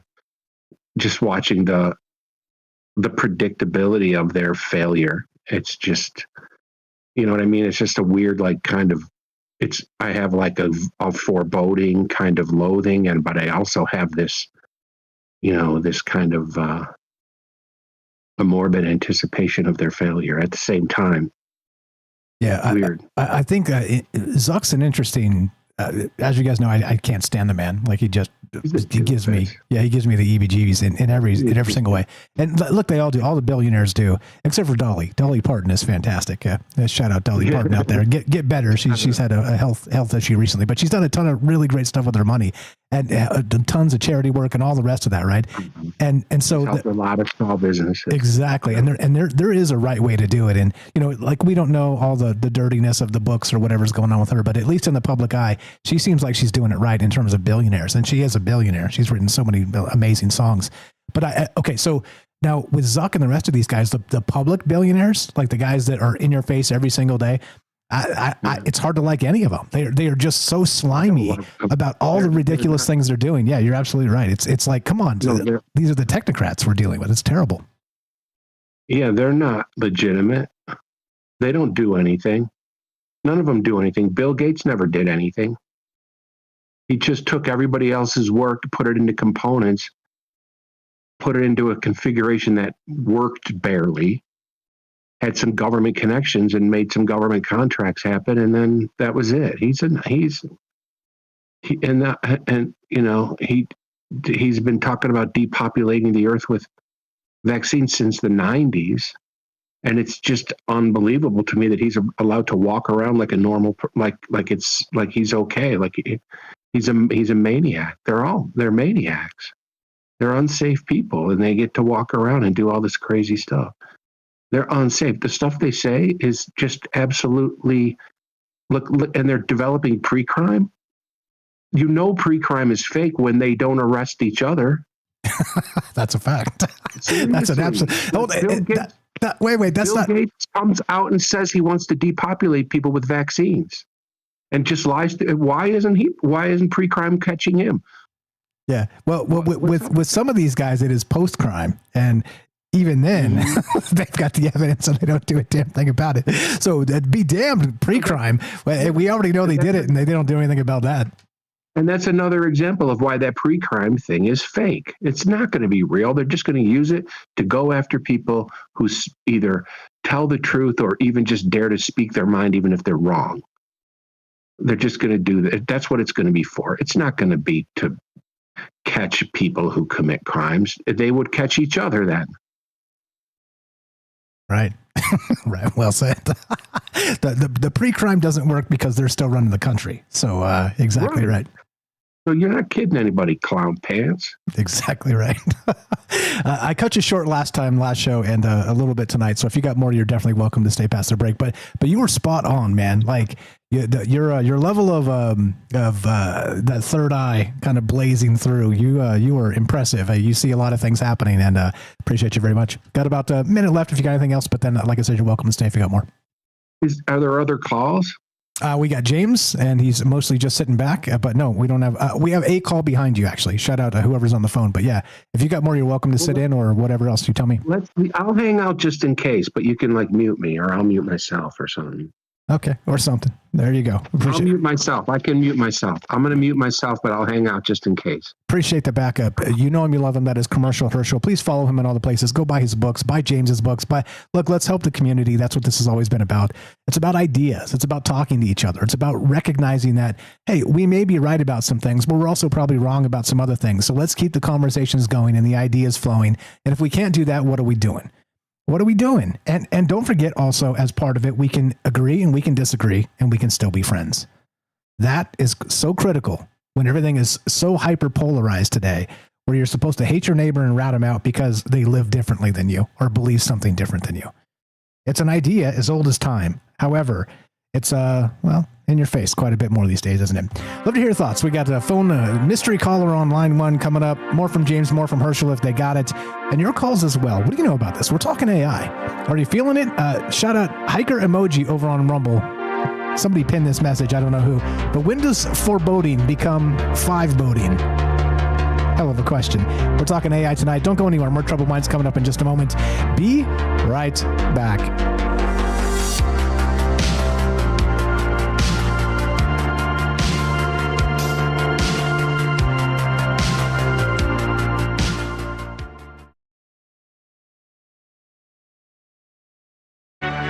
This is Troubled Minds. Your host, Michael Strange, the master of the mysterious, is here to guide you through the shadows of the unexplained. Let's check the news. Commencement season is generating controversy this year, and not for the usual reasons. Former Google CEO Eric Schmidt was met with audible booing during a graduation speech after urging students to embrace artificial intelligence, telling the crowd they could assemble a team of AI agents to accomplish what they never could alone. The backlash mirrors a nearly identical incident just 1 week earlier, when real estate executive Gloria Caulfield received the same treatment for similar remarks. Some analysts suggest these spontaneous outbursts may function as an early barometer for the populist currents that will shape the next decade of politics. Shifting to the world of fast food and automation, AI chatbots are becoming a fixture at drive-through windows across the country, and the trend shows no signs of slowing. McDonald's was among the first to deploy the technology back in 2021, eventually partnering with IBM to scale the system, and chains like Wendy's, Taco Bell, Checkers, and Popeyes have since followed. A January 2025 survey found that 55% of Americans still prefer a human taking their order, compared to just 21% who favor the AI alternative. Whether consumer preference will slow the rollout remains an open question, as corporations continue to cite reduced wait times and lower task loads for employees as justification. And finally, a bit of news for fans of classic science fiction television. Netflix has closed a deal with Legendary Television to reboot Land of the Lost, the beloved 1974 Sid and Marty Krofft series that followed a father and his two children after they stumble through a dimensional portal into a world of dinosaurs, primitive humanoids, and the reptilian creatures known as Sleestak. The original Krofft family, including Marty's daughter Deanna Krofft Pope, are set to produce the project, though it remains in early development with a writer's search currently underway. The property has already inspired a 1991 television remake and a 2009 feature film starring Will Ferrell, so this marks yet another chapter for one of Saturday morning television's most enduring cult titles. Thanks for listening to the Troubled Minds Radio Network. Indeed. I'm being corrected in all the places that apparently Dolly Parton sang Jolene to the tune of Get Your Vax or something. Okay, sorry about that. Okay, but just a reminder too, regardless of what you believe in any of those spaces, that nobody's perfect. All right, just gonna reiterate that I just pointed out one, and I don't know anything about her other than, like I said, the public persona. And you never know, right? Like, I could be the biggest scumbag you ever met. Okay, I promise you I'm not, but I could be, right? And I just put on a good front. You see what I'm saying? So when you're dealing with anybody who kind of has a public face, you got to be a little wary. You got to be like, hey, maybe this isn't right. Maybe this is a little different than I ever believed. What's up, Sylvain? And what's up, Karen Rocks, Satya, David? How you doing? Daryl, thanks for the call. Matt Sal, APOC, Lunging Mule, Michael W, Jove, thanks for the call. Gaston, I see there. Herschel and James, thanks for the calls. You are the best. Hang tight. We'll get back to you momentarily. Yeah, I don't know. Shout out Ashley there. Ashley, Think, Change, Repeat. Rated the stream over there on Rumble. Appreciate you guys. What is up? I see you in the chat. Yeah, look, I don't know. It's the world is a complicated place, and I think we all pick and choose which lanes and angles we want to focus on, and that's important. So let's talk about it. Here we go. Trouble Minds coming up. Thanks for being patient with each other, guys. Mystery caller, more from James, more from Herschel, and your calls as well. Here we go. If I can find the button. There it is.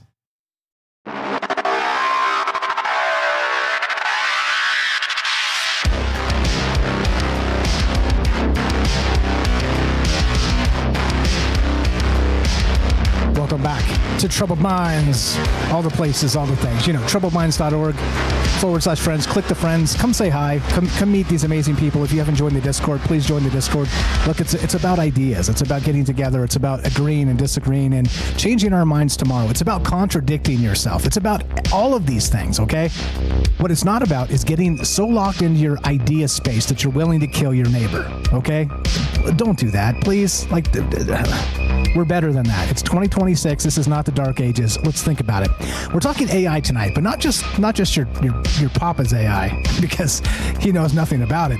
We're talking about AI in terms of what comes next. And that's the whole point, right? It's not, as usual, you can look at things different ways. And that's why we talk about these ideas. And so are you feeling it? Are you feeling the foreboding becoming the five boding? Shout out hiker emoji over there on Rumble. Or is this something that you think was going to take maybe a decade to culminate?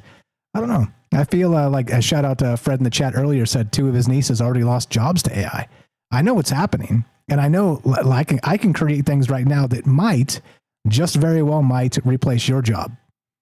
You being a placeholder term. Okay. Not to take it personally, but you get it. It's weird. So what comes next? Are we going to be sipping mimosas on the beach? Finger painting, as they say, living in utopia? I have a hard time believing that. Anything, James? And then we'll go to the mystery caller and more from Herschel. Just real quick on the whole AI thing, and during the break there, they played some news about restaurants using AI. It's funny because a little while back, this restaurant in my town, I won't say the name of it on air, but they had set up where you could only pay and order food through a kiosk. This was a few years ago. And so I didn't go there anymore because I didn't want to deal with all that. Now I went back there recently because I had coupons for the place. And now they have someone watching the counter. They don't make you do that anymore. And I'm wondering why. Maybe some people got tired of that.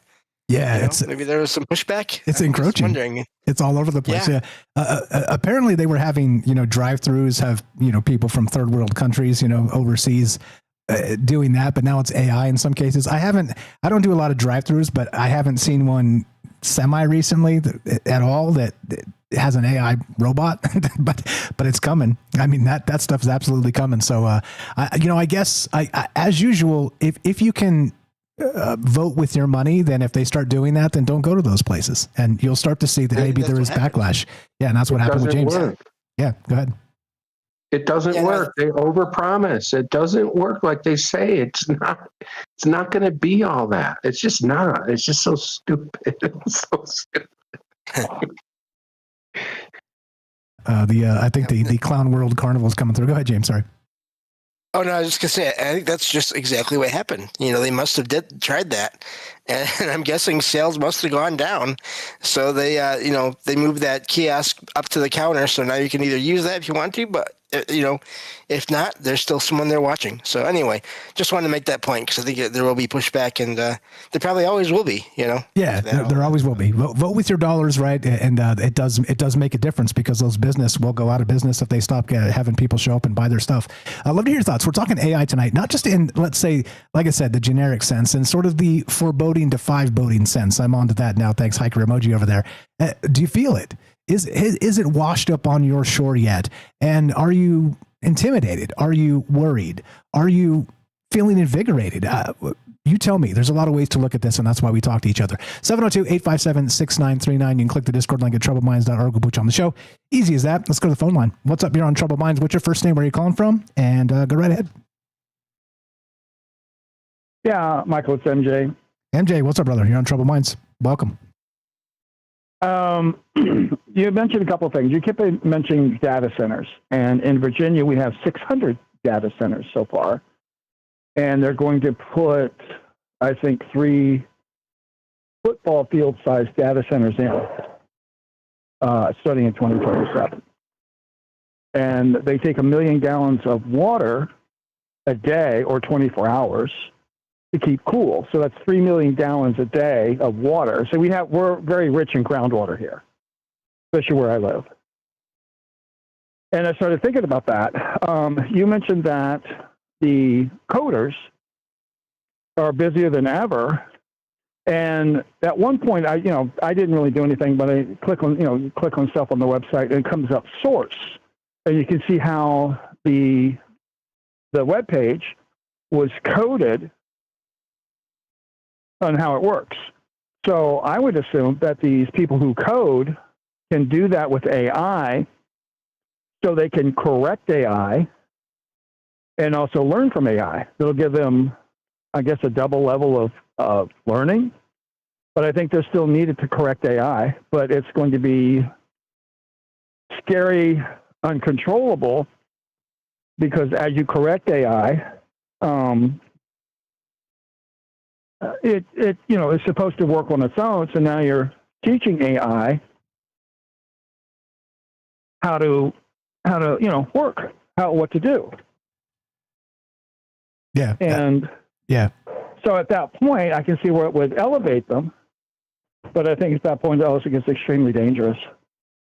Yeah, we got a lot of things in motion here. And the interesting part about, prompting AI from outside of it, like you and me kind of just trying to change it, at least for our own use case personally, you sometimes you have to tell it 2 or 3 or 4 times in its own sort of system prompt, even to get it to like follow the things. I'm still fighting my thing to no M dashes in any of the damn things, right? Like I don't like them. I don't like them stylistically. It looks like AI wrote it, all the rest of this stuff, right? Like it still does it. I'm like, hey, I've told you 1,000 times, and it just keeps doing it. And so I don't know, man, we're in a weird space here where if the monster, and I'm using that metaphorically, or, take that literally if you like, but if the monster has to be told 100 times to get what you want it to do, scale that, and suddenly that doesn't look like the best thing, does it?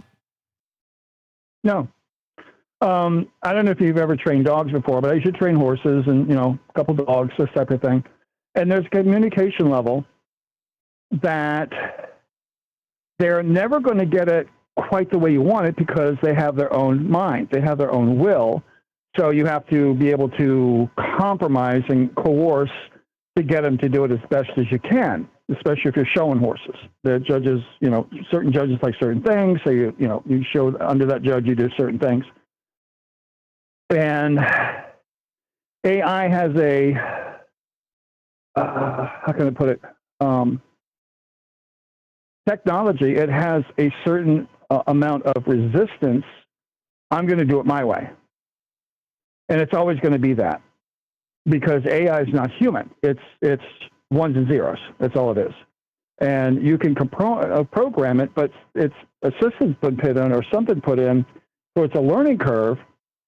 And it's never going to quite get it. It's like when I search for cars, I do all kinds of crazy searches online to see who has got the start-step technology, cylinder deactivation, idle suppression. And cars I used to research 2 months ago, and no, they don't have any of that. So certain cars don't have it, the commercial. And I did that the other day. Oh, yeah, they got that and that. No, they don't. 2 months ago, they didn't have that. So if you check on like the engines, to certain engines you put in, and do they have that? And yesterday they didn't have it. Today they got it. Then what that tells me, you have to call the dealerships on that one. But what it tells me is, as you personally put stuff in your computer, this artificial intelligence, who is not intelligent, it's putting algorithms, repeated questions together. And then it's basically saying what someone else wants it to say. Like the industry wants you to tell you this. Electric cars are better. This type of thing. So it's sort of been programmed into it to come back at you. So there's 2 different programs running. One you're trying to do, and one that's already been programmed to do. So it's never going to quite get what it is what you want. Because I started noticing things. I researched, something like, I had a knock on the door again today. Nobody's there.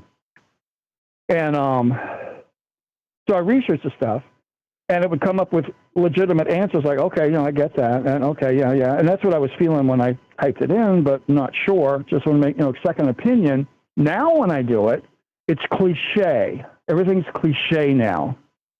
And before it wasn't. It was a little bit more intelligent, but now it's gone to be more cliche. It is odd how even like the same model you're using, if you didn't change anything, but it gets dumber. And it's been actually stated that Claude did that intentionally to hype up their new model. They release an internal model, make it public. Everybody's like, yeah, this is hot. And then 4 or 5 days later, they swap it to the dumber one because it's cheaper to run. And then everybody's like, why is this thing dumb again? What happened? The conspiracies never end, do they? Yeah. No, but it's like I'm learning about mockingbirds and their breeding habits and how they take care of their babies and all kinds of stuff with them because I have them out front and I keep saving their babies every year because I have my cats and my cat's like, oh, look at that. It's a toy. It's like, no, it's not a toy. So I go out and save them. I just brought 2 into the house a little over a week ago because the cats were surrounding these 2 baby mockingbirds. They're males. I just got this weird, I better go check and see what the cats are doing. Everyone's really quiet out there. So I went out and they surrounded us. So I picked them up and brought them in, fixed them up, put them in a little, cage kind of thing so they couldn't go anywhere, and turned them out the next morning. And the parents are very adamant about protection. And they actually split the babies up and put them in different little bushes and places to hide them. And then they move them around every 4 days so the animals don't get the scent. They don't figure out where they are. So I found those things interesting. To me, that's, this is something I was doing. But you look at, and you look at this stuff, and it's like after a while, I don't feel dummied down, but I feel a closure to AI. It's like, no, that's not working. And none of it's working. But there's a backing off of it, and that may be why they're doing it right now, because too many people are getting into it, and it may be pulling out the proof that it's not worth what it is. So if they change it or pull back on it, you don't have that ability to keep checking it out and finding the one thing that's going to collapse it. Yeah, like I keep saying, we got a lot of moving pieces in the air right now, and nobody really knows what comes next. But I promise you this, that they don't want a nation full of people that can't feed themselves. I mean, and when you start laying everybody off, that's what comes next. That's the next thing, right? Well, that's the thing you mentioned. New York wants to have government-owned grocery stores, right? So these people are losing their jobs in AI. Other people from other countries come and take them, or AI gets them. What are they going to do? They're going to have government grocery stores that these are the set prices, and this is the food you can get, and we'll give you that. And that's going to fluctuate and control people. But that's where they're going to have to go. That's what's being set up right now. Sounds like a bread line, and it sounds like a bad idea, because the bread eventually runs out. It's a very bad idea. It's a very bad idea. Yeah, I don't know. Like I said, I keep your ear to the ground, because things are changing quickly. And even if you guys don't engage with AI, you don't use it, even if it gives you that loathing pit in your stomach feeling, pay attention, because things can turn quickly, especially when the government does a thing or doesn't do a thing or whatever, right? Like things change fast. So I think back during COVID, if you guys remember, I was going out every single day and I was checking, making lists of, ammunition in the sporting goods stores. I was looking at, is there a food run yet? And if you guys remember that, if you guys were here back in the COVID days, and I was reporting back to you guys so we could talk to each other and see what's happening in my community, what's happening in your community. I think at this point with AI and the way things are moving so quickly, I think we should all be in that sort of inventory space of keeping your ear to the ground, because who knows what comes next, and things can change so quickly with supply chains and all kinds of stuff that it's important to recognize that we are in an uncertain time, my friend, and that's what this is all about. What else you got? Well, I have a local podcast in Virginia. And I go to listen to that because it's giving us there's two different ones. It's giving us the information, what's going on within our state, and especially with the gun laws and all the stuff that they're trying to, it's just ridiculous. And then because Virginia's always been ground zero for whatever else is going to happen in the United States. California has not been ground zero, Virginia has. And you're starting to see other states try to implement what their governors and the senators, politicians are doing here. They're trying to implement it in some fashion in the other states, and they're doing what AI is doing. They're manipulating it to where it's legal. They're literally making it legal to eliminate things in your life, and you can't do anything about it. And that's basically what AI represents to me. It's going to eliminate things in your life, and there's nothing you can do, and you're going to end up being helpless. Let's hope not.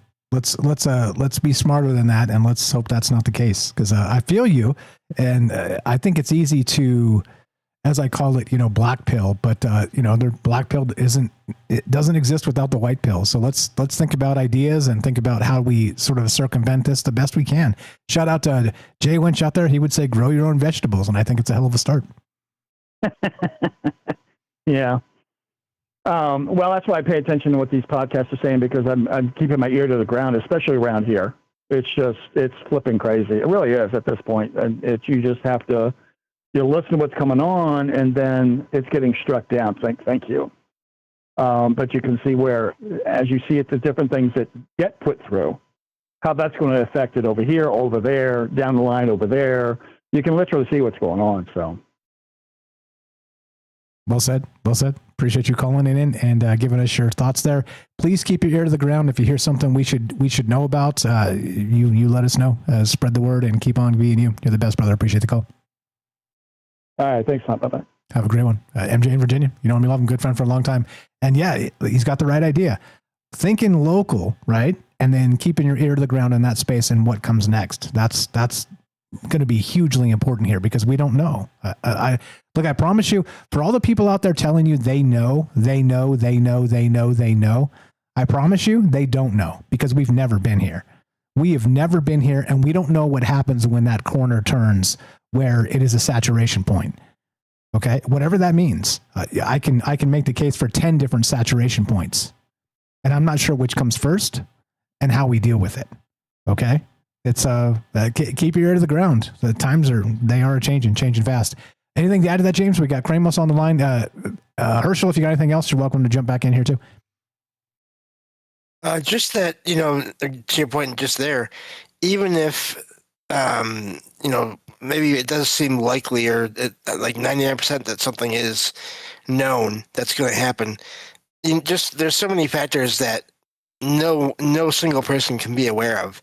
All the factors. So that's sort of why I never really worry when I hear someone say, I know that this is going to be how the world ends, let's say, because I don't think they can really know that. I'm sorry. That's just my opinion, but there's too many things that could happen in any given time that could change things and make things better or make things go a different way and still be bad, but we can't be always worrying about what's going to happen. We have to deal with now. Yeah, the end is nigh. The end is nigh. The end is always nigh, isn't it? Especially when you listen to the doom preachers. Look, and you guys know me. I have a deep loathing in my heart for those doom preachers that are always trying to make you feel like the end is here because it's always a control mechanism. You know me. Look, I'm very keen on those control mechanisms because if we don't recognize them, then we're the different type of sheep in the flock. You get my meaning. 702-857-6939. Pramos in Chile. What's up, brother? You're on Troubled Minds with Mike and James. How are you, sir? Go right ahead. Hello. Can you hear me good? Yes, sir. Oh, great. How are you, Michael? Your family? Doing well. How about you and yours, sir? Thanks God, everything is fine here. On the subject, I'm going to make it short. I know you have another calls. I think when I remember when the smartphone technology appeared in the civilian society, and it was shocking. And if you realize that was military technology, and then they send that technology to the civilian, to the societies, to the structure of communities. So I think the AI, I agree on one part of the last call, because I think it's the business of data centers.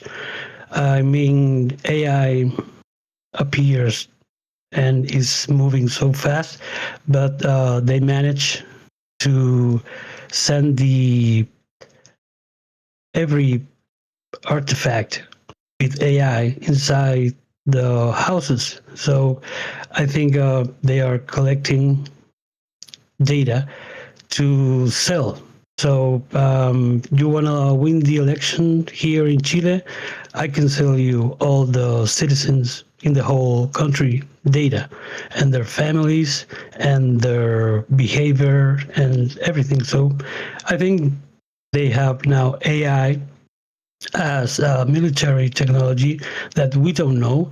We know only the civilian applications. And I think the real AI is military technology in order to build a multi-billion business with surveillance, security, intelligence, prospective, and well, war. Data. Don't forget war. Don't forget war. Yeah, of course.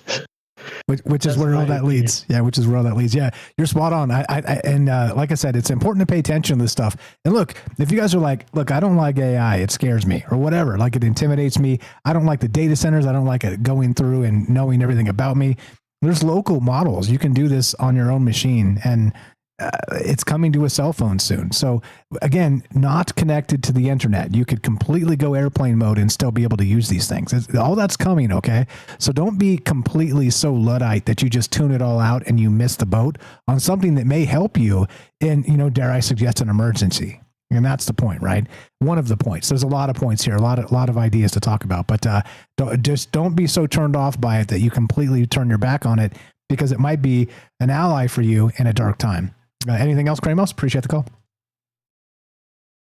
I am absolutely agree with your statement, because I think we have both sides in the AI. So I think there's higher powers engaging in the total administration and uses of this AI. And I think there's a dark, evil higher power, and that's a good, light, higher power. So I think AI is a tool, and you can use it as a weapon if you like, but if I see it in a global scenario, light will prevail. That's my opinion. Thank you, Michael. Amen, brother. Appreciate the call. You were the best. You know, we love him. Kramos in Chile, Notables Radio. Check it out, troubledminds.org/friends. Scroll down just a little bit, and it says follow Kramos there. And remember, this list is an in list, not an out list. All you have to do is help us 1 iota. You're on this list. Shout out Fred and also Karen. I got you guys on the docket to put you on here. You'll be on this list this weekend. Fred was on the list, but we lost his link. David on the road, what's up? Yeah, if you got a new link, let me know, because some of you guys took your stuff down or whatever. Let me know, and we'll put you back up there, because like I said, I want to share these ideas. I want to share this space with people. I want to talk. Just that's what this is all about. So it is an in list, not an out list. If you should be on that list, help us just one little bit, and you're in. You're definitely in. James, anything to add? We'll go to Eric and wrap this up. No, just great call so far. I'm looking forward to Eric, especially just because I know you and he have that in common, that you work with AI a lot more than I do, and. But no, I do agree. Test.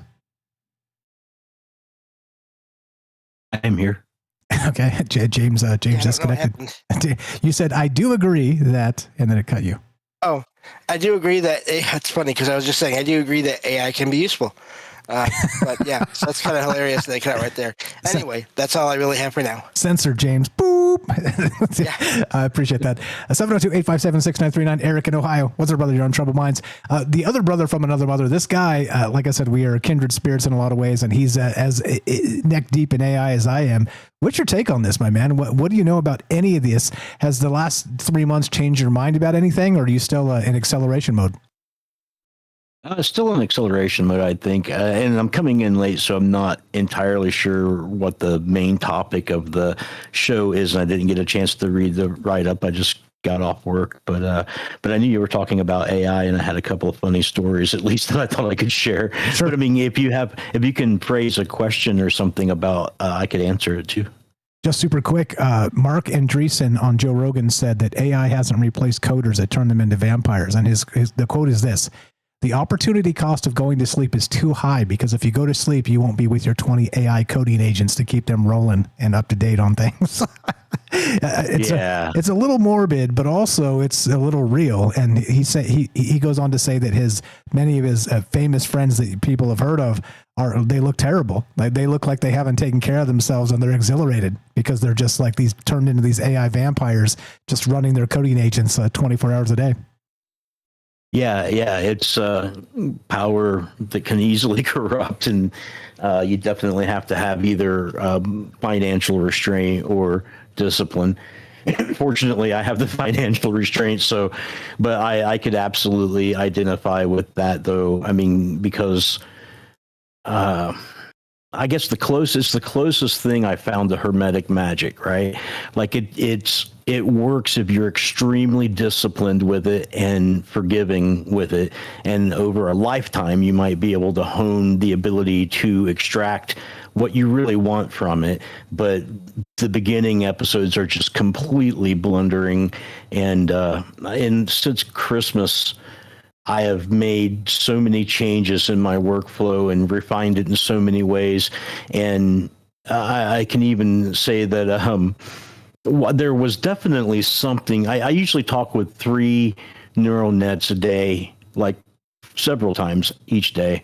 And there was definitely something up with Claude when the new model came out.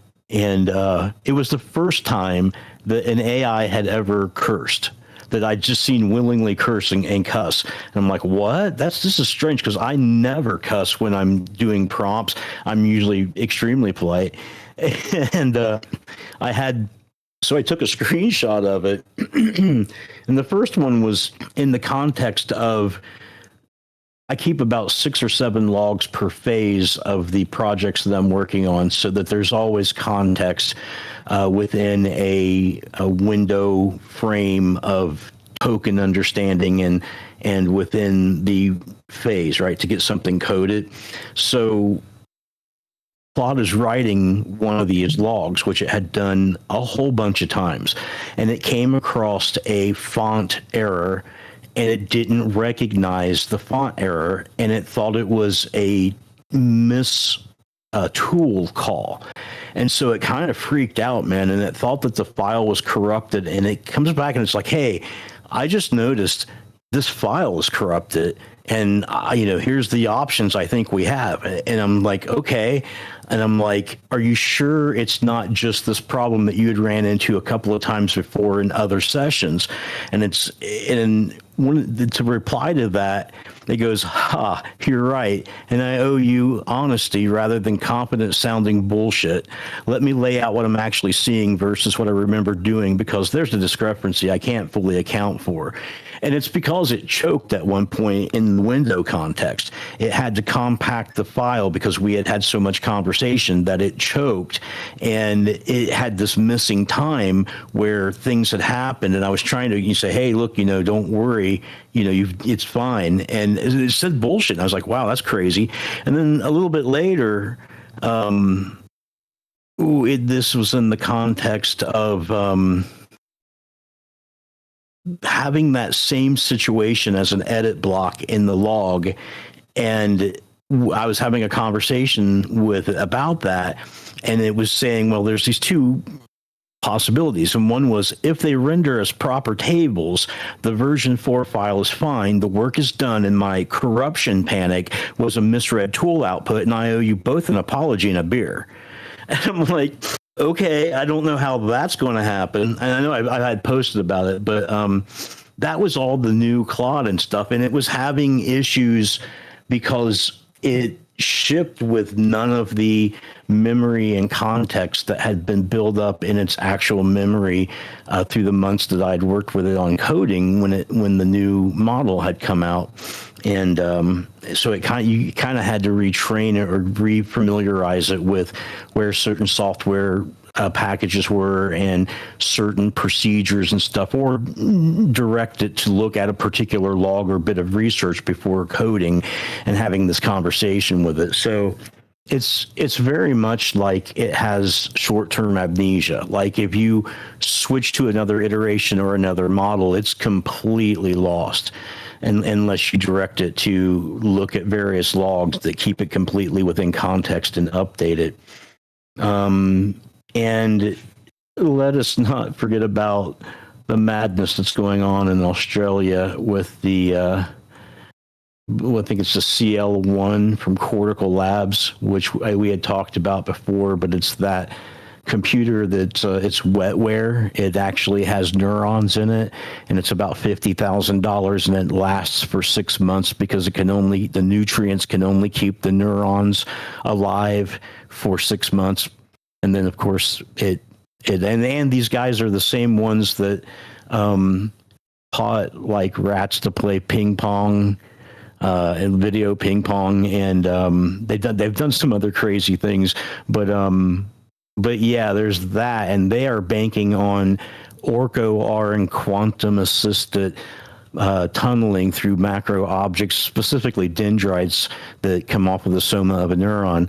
They're hoping that is something that's real and that they can utilize it with the CL1 computer that has the neurons in it.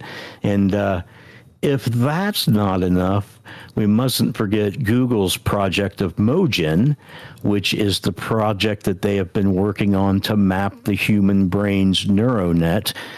They did a fruit fly, and they've done a mouse, and now they're working on mapping the human neuronet. And the biggest issue is the time it would take to do that.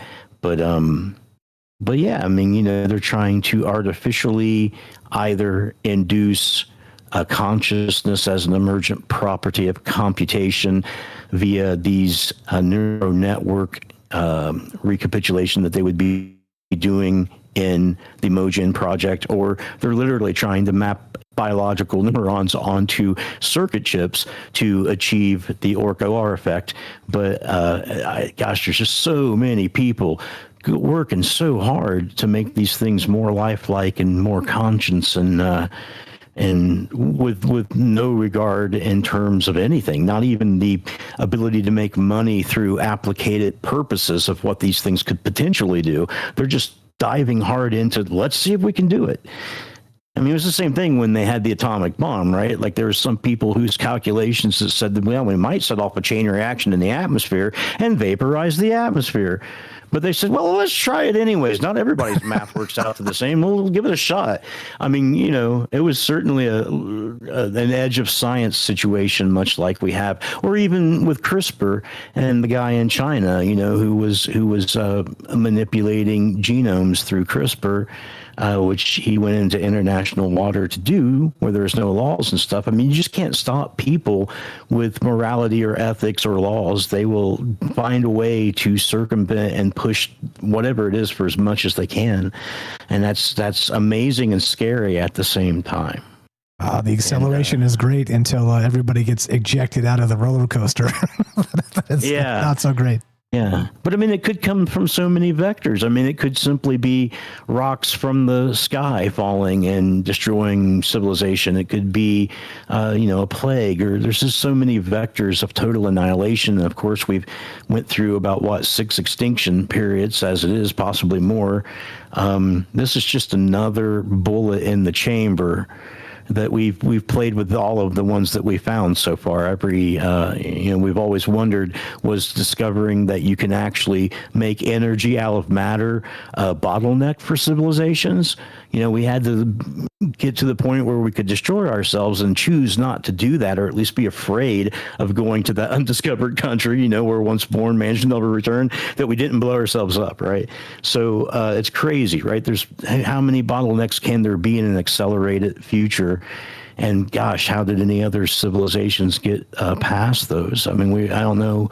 We're only getting past them because we're flying past them. We're not even looking at what we're passing.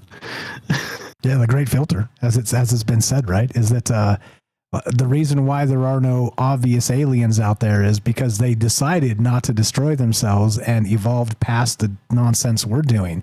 And somebody said this recently on X, and I was watching it. It was a very good, tight 5-minute video. And they're like, look, the Fermi paradox exists, except for a reason. Yeah, for a reason. And maybe it is that great filter, but also maybe it's that the actual advanced civilizations out there have learned to communicate sort of in a subspace or tachyon space, right? Like something like this faster than light speed. And they're sending signals constantly at us because they know we're here, and we just can't detect them because we haven't developed that technology yet. And it's very Star Trek, but I mean, it is theoretically, it does make some sense, because then, right, like Zephram Cochrane, I believe is the name of the guy that, they didn't get first contact in that movie in Star Trek. And I know it's fiction, everybody relax, until they were able to sort of crack that light speed, the warp drive, and they detected the signature. They came, and then Earth became part of the Federation.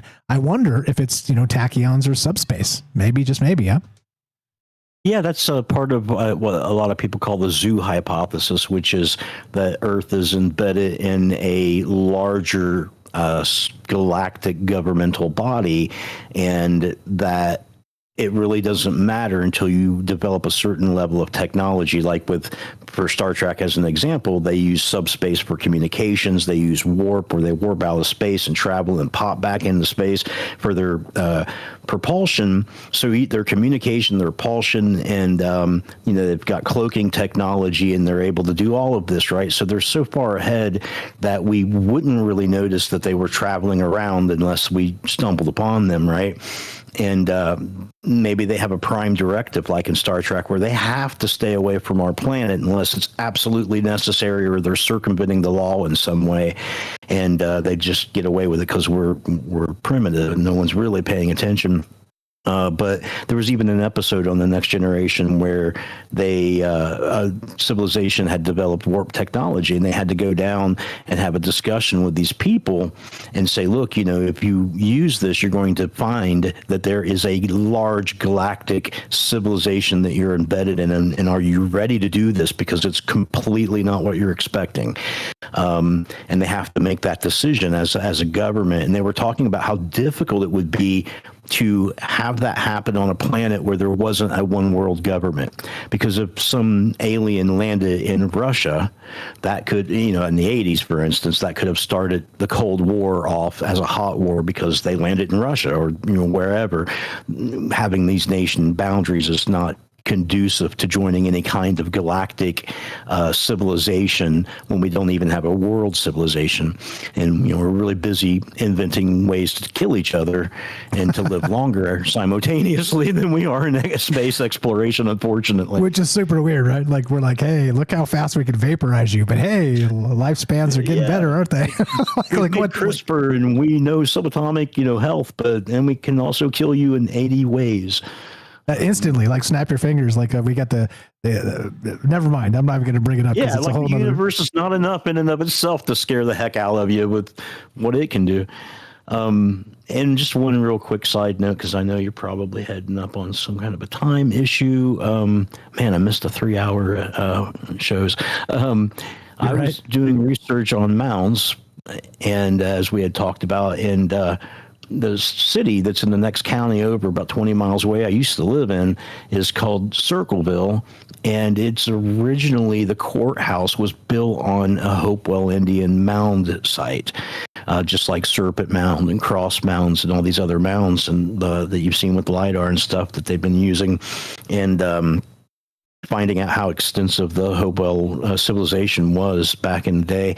And apparently in the city, they hired a company to square the city. They didn't like the fact that there was a courthouse on a mound and the streets radiated out, and it was literally a circular city called Circleville, and they hired a company to square it off, and they completely destroyed the mound and whatever was there and built on top of it, right? So in one way, that's terrible and bad because you've lost so much context and information. But in another way, that means that the city has been sitting on top of things that hasn't been disturbed since the mid-1800s. And whatever is right underneath that must be pristine. Yeah, exactly. So they wipe part of it, but then how deep does that go? And maybe, just maybe, there are mounds on top of mounds on top of mounds, going back to Troy, and like how Troy, basically they're like, well, we think this is Troy. Or does it go back another, 1,000 years on top of that? Like, who really knows? It probably does.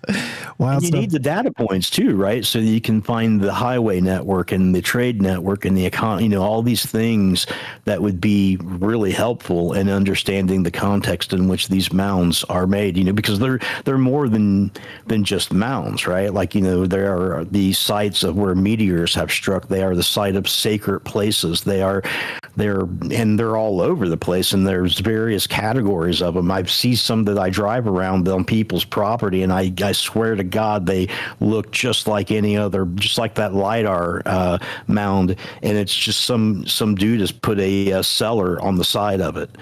I'm like, I always want to stop and go in, but people shoot around here, so I stay away. Yeah, don't do that. Yeah, don't do that. Private property is serious business in some places, and yes. don't get shot at. But maybe a drone from the road, take it straight up. That's a little different. Maybe if that gets shot out, this guy jump in your car and drive away like crazy. But but yeah, I mean, imagine all that stuff that's like there. It's culturally significantly ancient, relevant, and then somebody's got their wine cellar buried underneath or alongside. It's so crazy. It's so crazy, bro. You're the best. Appreciate you very much. Yeah, it's 2-hour shows. Give me some extra time. Appreciate you for jumping in here. And final thought. Go ahead. Oh no, man, that's a bit. I'm good. Thank you for having me. You are good, on top of good. Appreciate you very much. You love him, Eric in Ohio. Please go give him a follow in all the places, troubledminds.org/friends. You know the drill. Scroll down just a little bit. It's all alphabetical. Follow Eric. Click it. Thank you to Sweets for and Gordo and all the mods and all the places for dropping all the people as they jump in here and pinning them and all the stuff in all the places. Thank you for that.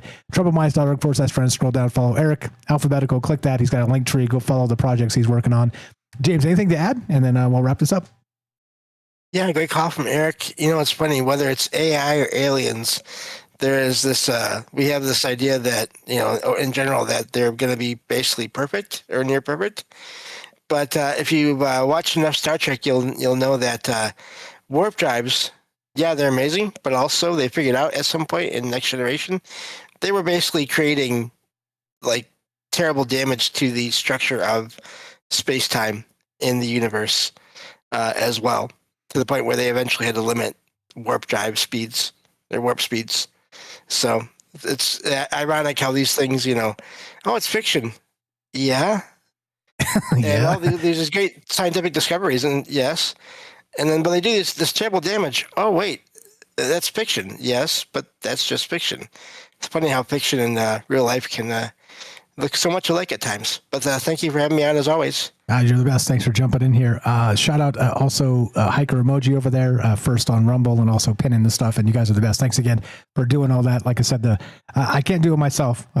Contrary to popular belief, I don't have tentacles. I just have 2 arms. And, maybe when I get the dog hawk harness, like I said, maybe, just maybe, I'll be able to do all those things. But until then, I have all these amazing friends that are helping me out in all the ways. Appreciate you very much. I also want to point out real quick regarding First Contact. Shout out Michael W. said it was such a great movie. I agree.